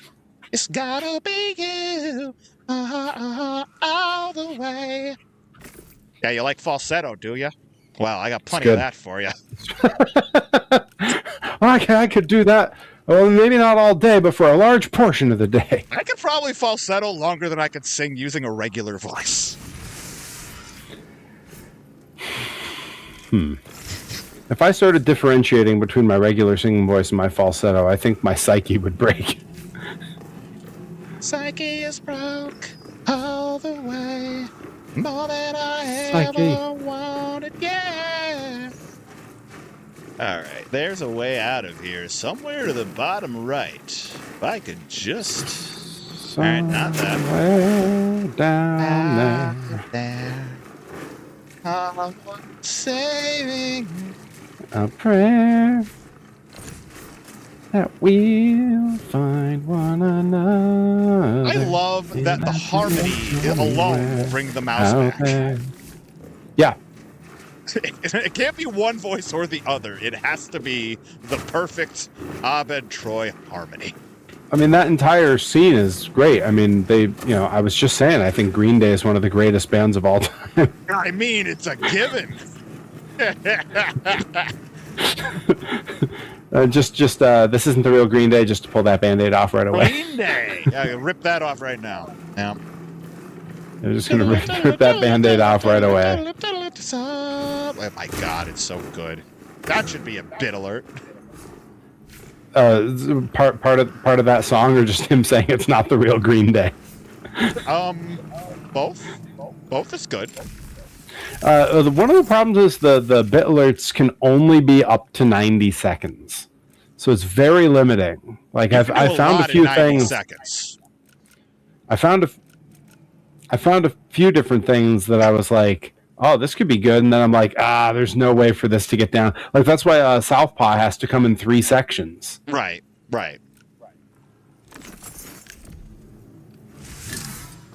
Southpaw can come in as many sections as you want, or as many sections as Mr. McElroy has split it up into. That evil laugh, his mustache falling off. Adam at X67 says one of the most underrated cartoon sitcoms of the 90s is The Critic. My strongest memory of The Critic is when he appeared on The Simpsons briefly, and it's just his character going, "It stinks, it stinks, it stinks," because he's in the insane asylum with the Michael Jackson. Didn't Family Guy do a bit on that too? Yeah, they did. They also had him, and it was very similar to that. So that's one of those references that Family Guy did that I didn't get. Cross one off the giant list.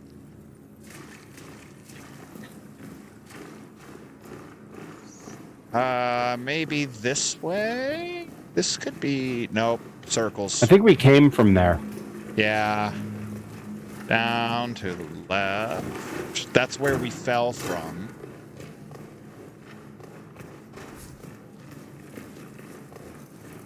I forgot to bring a torch. Folks, never forget a torch. Why am I so bright? Yeah, I don't know. Oh, it's your ice claws. Your ice claws give off a nice glow. My ice claws could be good for Army. Oh my God, I don't know. I can't think of things better for Army. These are my ice claws, mother, for Army. The ice claws are for sand racing. Was this the exit? Maybe. Let's see. It was a hidden door. Sorry. You're fine. Sorry. Don't worry. All right, more jerks.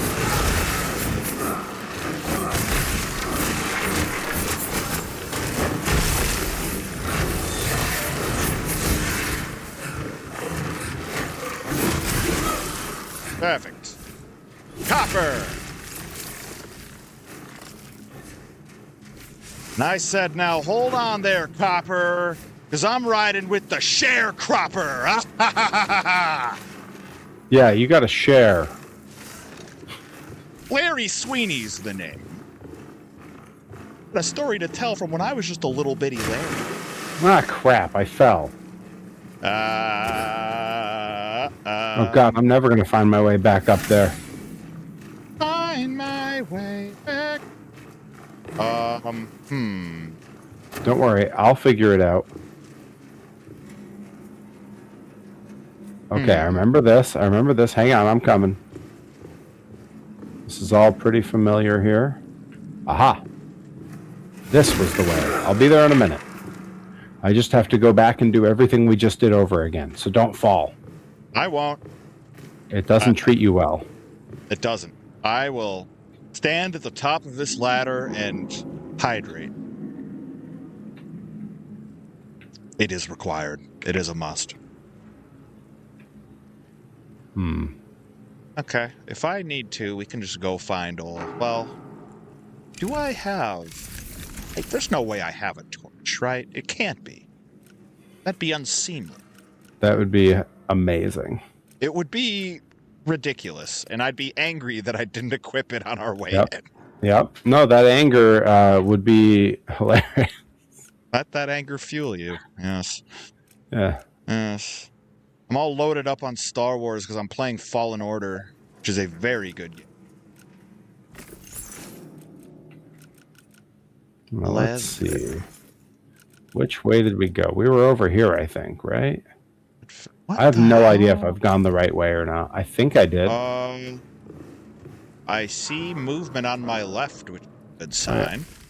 I can see your arrow on my right. So I think I'm... Somewhere there. Yep. I see... Am I above you? Vicious. Yeah, I gotta make my way back, I think. Oh, you fell. You fell too. No, I didn't actually. But I need to you jumped. actually see. So I'm just waiting and now running, jumping. Please, please, please, please, please, please. Ha ha! Yes. All right, back up. Whoa, whoa, whoa! Adam NX67. That is an incorrect opinion. God. I hated an American Tale. No. What? I liked you. What happened? The story of Fievel is the story of America, sir. Back when America was worth having a story about. Oh, you did not care for it? Did it insist upon itself? Did you find it shallow and pedantic? Yes, shallow and pedantic. Yes, shallow and pedantic. Terrified you as a kid? I could see that. Because I had that feeling about The Secret of Nim. Yeah, and that's all Don Bluth animation. The mighty. Yeah, I was gonna say it's American Tale, Secret of Nim. We're Back, a Dinosaur Story. Yep, We're Back, a Dinosaur Story. Land Before Time was also, and All Dogs Go to Heaven. Yep, Charlie Barkin. Yes, this way. Yes, this is the sweatband. You know who brings up that Rockadoodle that I never pop for, but he's always like, you didn't see it? Was Will Dogen. Will Dogen loves Rockadoodle. I know nothing of it. I have a vague memory of that as a child, and the fact that Will Dogen brings it up a lot, like it's like required watching, like it's fundamental. Fundamental. Sounds right. Yeah, thank you. All right, that's not the stairs I wanted. Great, we need a shorthand for Rockadoodle. It's that fundamental. It's that fundamental. Fundamental. Fundamental. All right, we need to get out of here, so we need a ladder. Yeah, I mean, I think it's definitely come up on stream before, but Land Before Time and All Dogs Go to Heaven's way sadder when you find out about the voice actress for the little girl.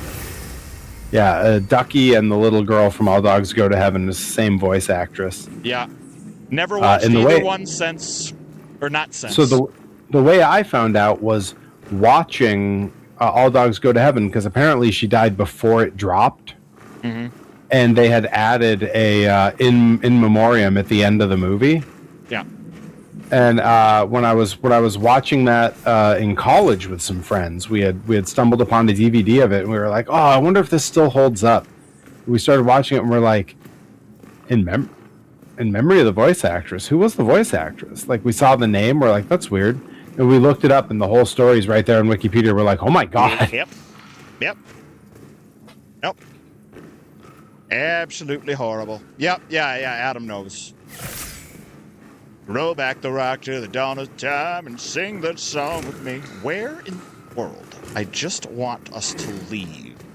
The crazy part is definitely because online on that actress's Wikipedia page, Yeah. you can see her tombstone. Right. And the inscription. And the inscription is her name, the years, and then just yup. Unreal. World destroying. Yeah. Yeah. Is that all right? And that was when I'm like, I think I have seen my last of those films. Yeah, like I thought Don Bluth's stuff was leave. dark before. I know. Yeah. Yeah, that's what it is. Our concrete angel. Yup. Yeah. Unreal. Oh, wow. I spawned directly into a kill shot. Ah, well, we'll get you back.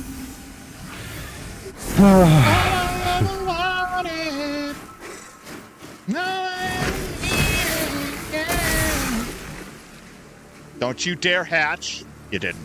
Good job. Yeah, of the Don Bluth films that I still will occasionally watch, I think Where Back stands on its own.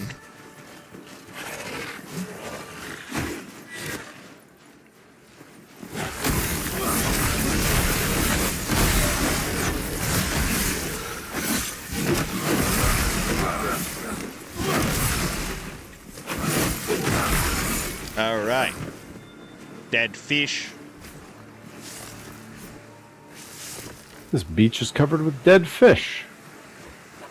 Yeah, we did a great job. Typical beach.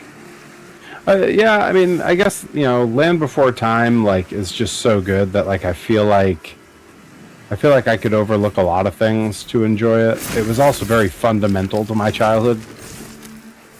Fundamental. I just mouthed it and looked away that time. No, I saw. Okay, good. Just wanted to make sure. I've got two eyes and a heart, don't I? Damn right.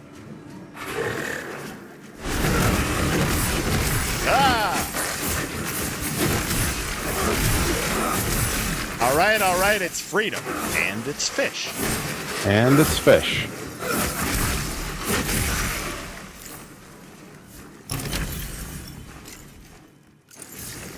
You know, in the novelization of Home Alone Gully. 2, there's another line after that?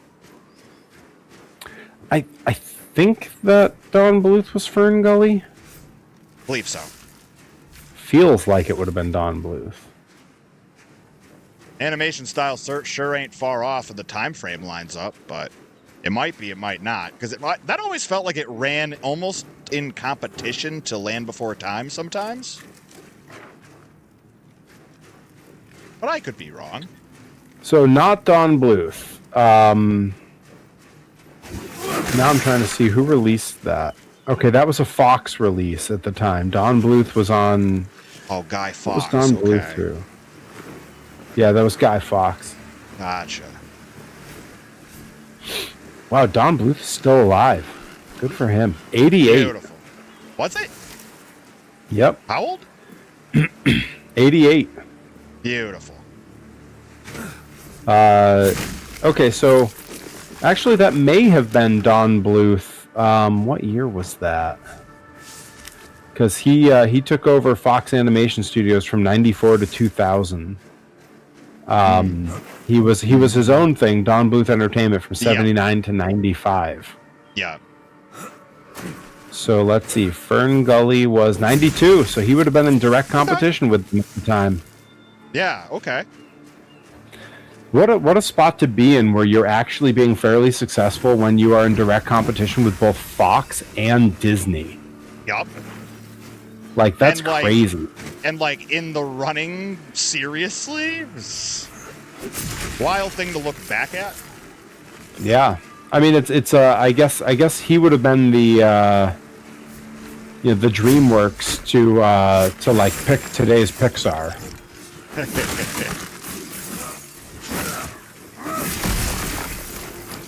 Good old DreamWorks. I had a friend out in California who, and this was before Pixar had sort of jumped the shark. It's been a long time since they've made a really good movie. And there was a time when they were pitching a perfect game. Yeah. And I had this friend who was like, yeah, I can't believe how many people seem to think that Shrek is Pixar. And I was like, yeah. And she said, yeah, I always explain to people, if you've ever seen a bad Pixar movie, that was DreamWorks. I was like, all of Shrek is making fun of Disney. Pixar. And Disney, Pixar yeah. and all of it, yeah. Yeah, which is fine, but like that, I think she was more referencing from the first one, like a direct parody of the Disney CEO at that time, or something like that. No, he's a direct riff off of a character from a Disney movie, like made to look just like him. Even I thought it was based on some real Disney staffer. I mean, it may be, but it's no one that comes to mind. I got you.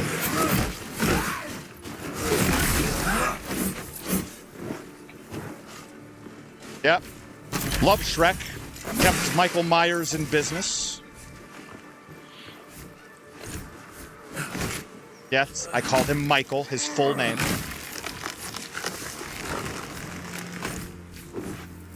Okay. Now we can head back to Sacrament because I've got a lot of crap I can drop off. All right. Well, that makes sense because once we're back there, I think that's about stream for me. Oh, okay, perfect. That works out then. Because we're up a little over north of 3 hours, and we got about a half-hour late start. So I'm running about 47 minutes past when I should have theoretically been off. Theoretically. My gumdrop buttons. He's married to the Muffin Man. The Muffin Man? The Muffin Man! Yep. Rules. I'm trying to think of the last Pixar movie that I thought was perfect. And it might be Inside Out. Inside Out's way up there. Soul was really, really good. I never saw Soul. Yeah, so most people think because it was direct to Disney Plus because it came out during COVID. Like the world shut down like 4 months before they could release it. Well, that explains it. Okay. Yeah, a lot of people missed it, and it's really good. Okay. It might be the last like perfect Pixar movie I saw. Was that before? Is Encanto Pixar, or is that just straight Disney? Remind me. I'm not sure. Encanto is. I think it looks like it's probably straight Disney. Yeah, straight Disney. Okay. Because Encanto was up there, but there was another one that was sort of like, and now Coco was really good. Coco was way up there. What year was Coco?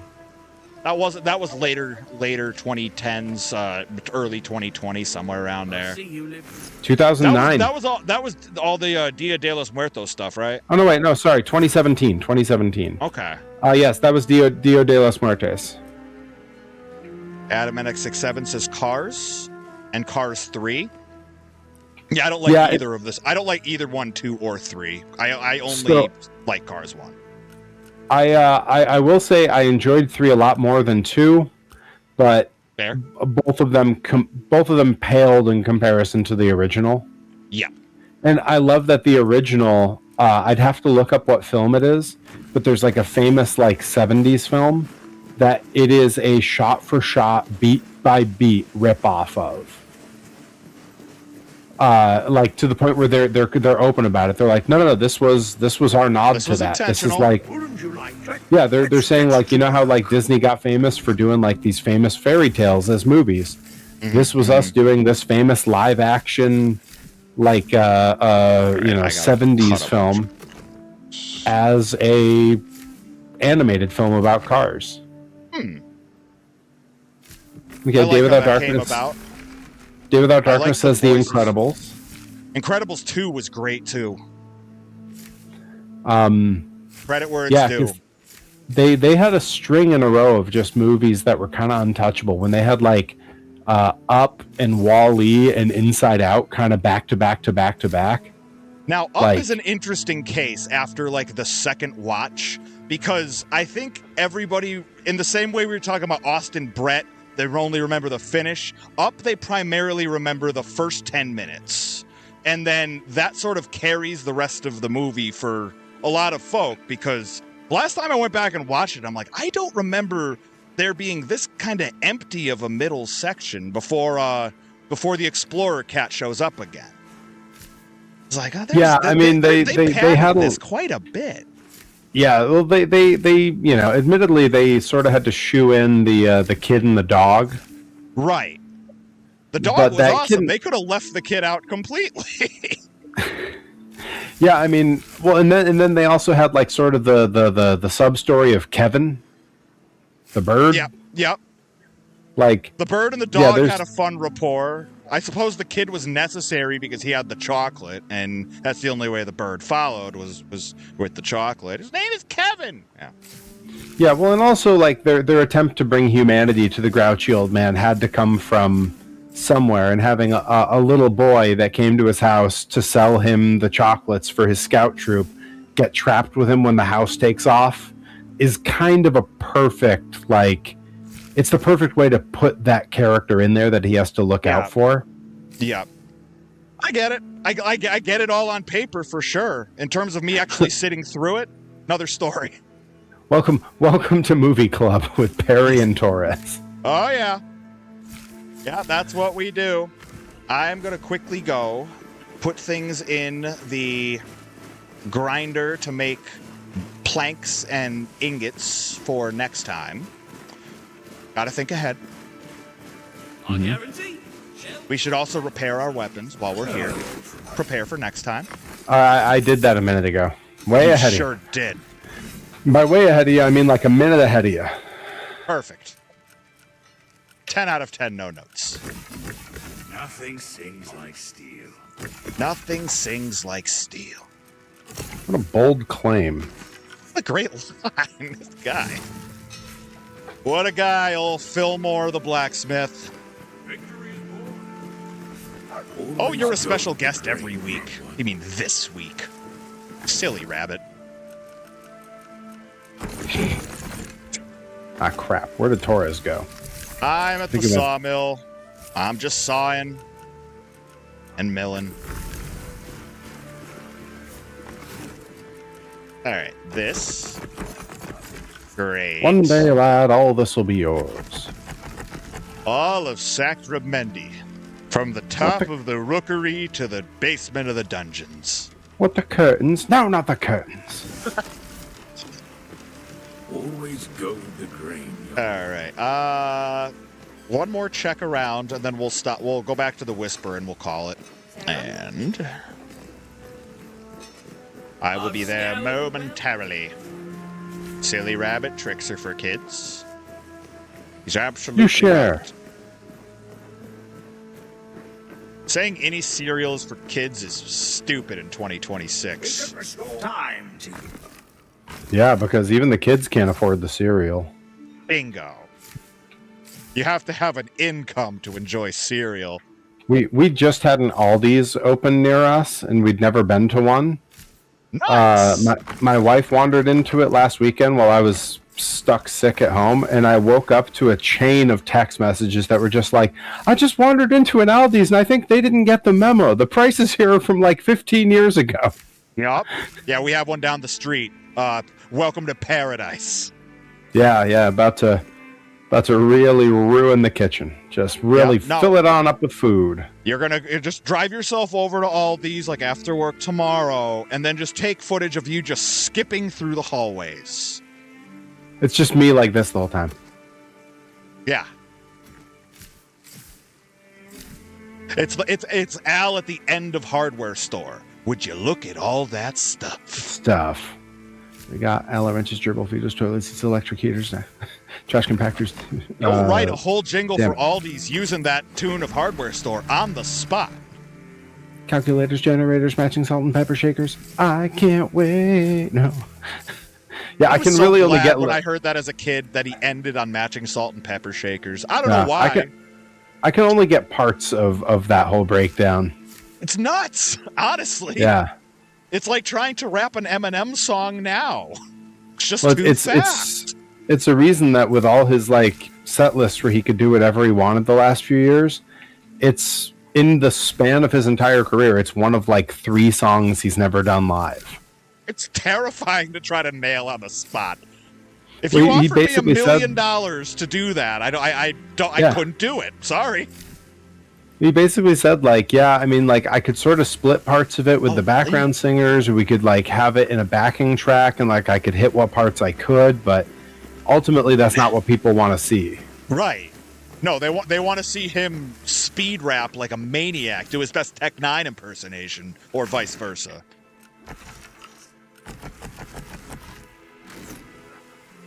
Ha. Oh, yeah.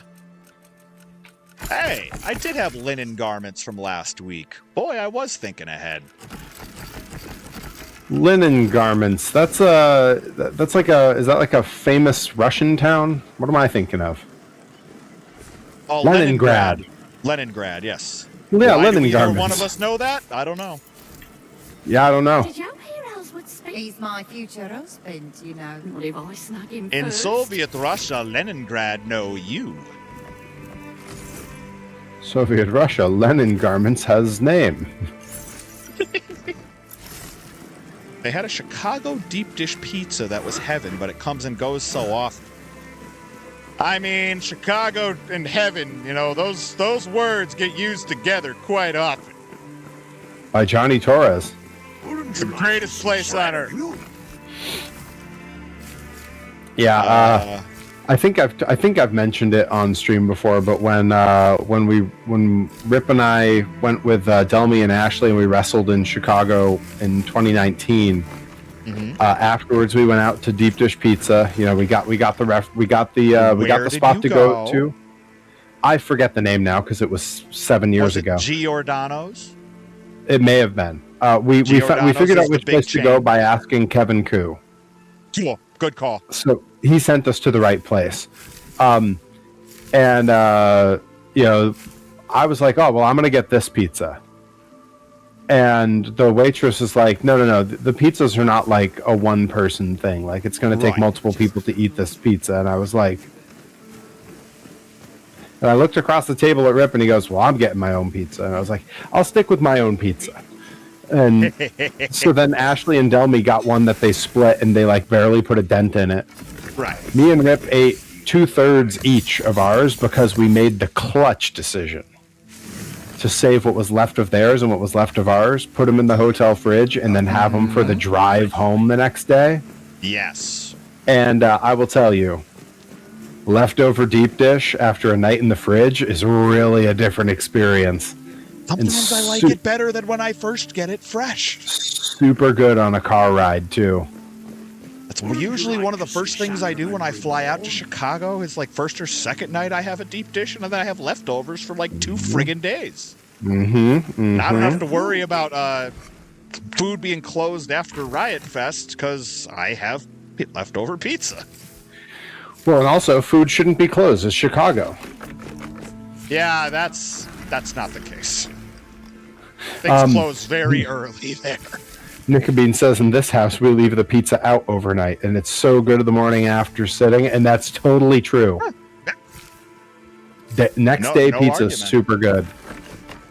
Like, and it's fine. Like, some people are like, oh yeah, well, I'll stick it on a sheet pan that I've preheated, and throw it into a broiler oven for like 3 minutes. And yeah, that's also super good. But you don't need to. For me, it's just like 15 seconds in the microwave after being refrigerated overnight, and I'm usually pretty happy. Elmira Marks rolls in. Hi, welcome on in. Desynchronization detected. Thing to reconnect. Yeah, I'm good. I'm back. Oh my god, my costume's gone. I'm bald. What? I'm naked, and so are you. No, it's all coming back. Okay, that's going to be great on the VOD. Good grief. Yeah, I love that Elmira Marks hops into the chat at 3 hours and 20 minutes into this stream for the first time to say, I just had 12-hour-old pizza that was sitting in my car. Cheers. Let's Cheers, go. Elmira. Well, Yeah. that was a blast. I think we did some good work here, I assume. I mean, we both leveled up. The Sacrament got some more materials. I think it was a productive day. Okay, all right. Well, on my channel, I'm going to do a raid. Just going to see who's available to raid. We got Joshi Wrestling from Kurikan Hall on one of these channels. Imagine if they had Yoshi wrestling in Kurikan Hall. Oh, they could. They could. Mm-hmm. Meatball pizza then from we got Market Basket. Raw onions on top, so they had time to soak in the grease. A We also chemist. got An artisan. Brian Abu Chakra doing the video happy hour, which I always enjoy, but we've rated him a lot lately, and I feel like we should share the wealth. Make sure I'm not missing anyone else. Oh, you know what? Jaime's on. Oh, that's We're gonna cool. raid the homie. That was a good stream last time. Yeah, we're gonna raid the homie Jaime because he's one of the homies. Always a pleasure, folks. Unless something changes up, hoping to get back to it once again. Broken record, maybe Tuesday. We'll see. Fingers crossed. At the very least, I am thinking that this time next week, I might do, if release times coordinate, I might do a double stream next week because Mouse PI for Hire comes out next Thursday. So you want some rubber hose noir police madness? I very well may just do that, and then we'll pick this up later on that day. But in any case, appreciate y'all tuning in, joining us for our madness, and on my end, I'll see y'all next week. Yep. I may well end up throwing a random stream Friday or maybe Saturday night. Those are the most likely times. Just keep your eyes out. I'll let everyone know in the Discord and on the socials because I need to finish up the figures. They got to be ready to go for the old merch table. So much and merch. They're getting pretty close, and I got to have those ready. And we got a lot of shows coming up, so I won't let you miss it, Nickabeans. You gotta make sure the alerts are on for Twitch and for the Discord and for the socials. Need those alerts. Aerosmith. You don't want to miss a thing. That's true. That's a good point. All right, guys. I do like to send us out on an alert on my channel, so I'm going to do that while Johnny Torres signs off on his channel. I'll find the alert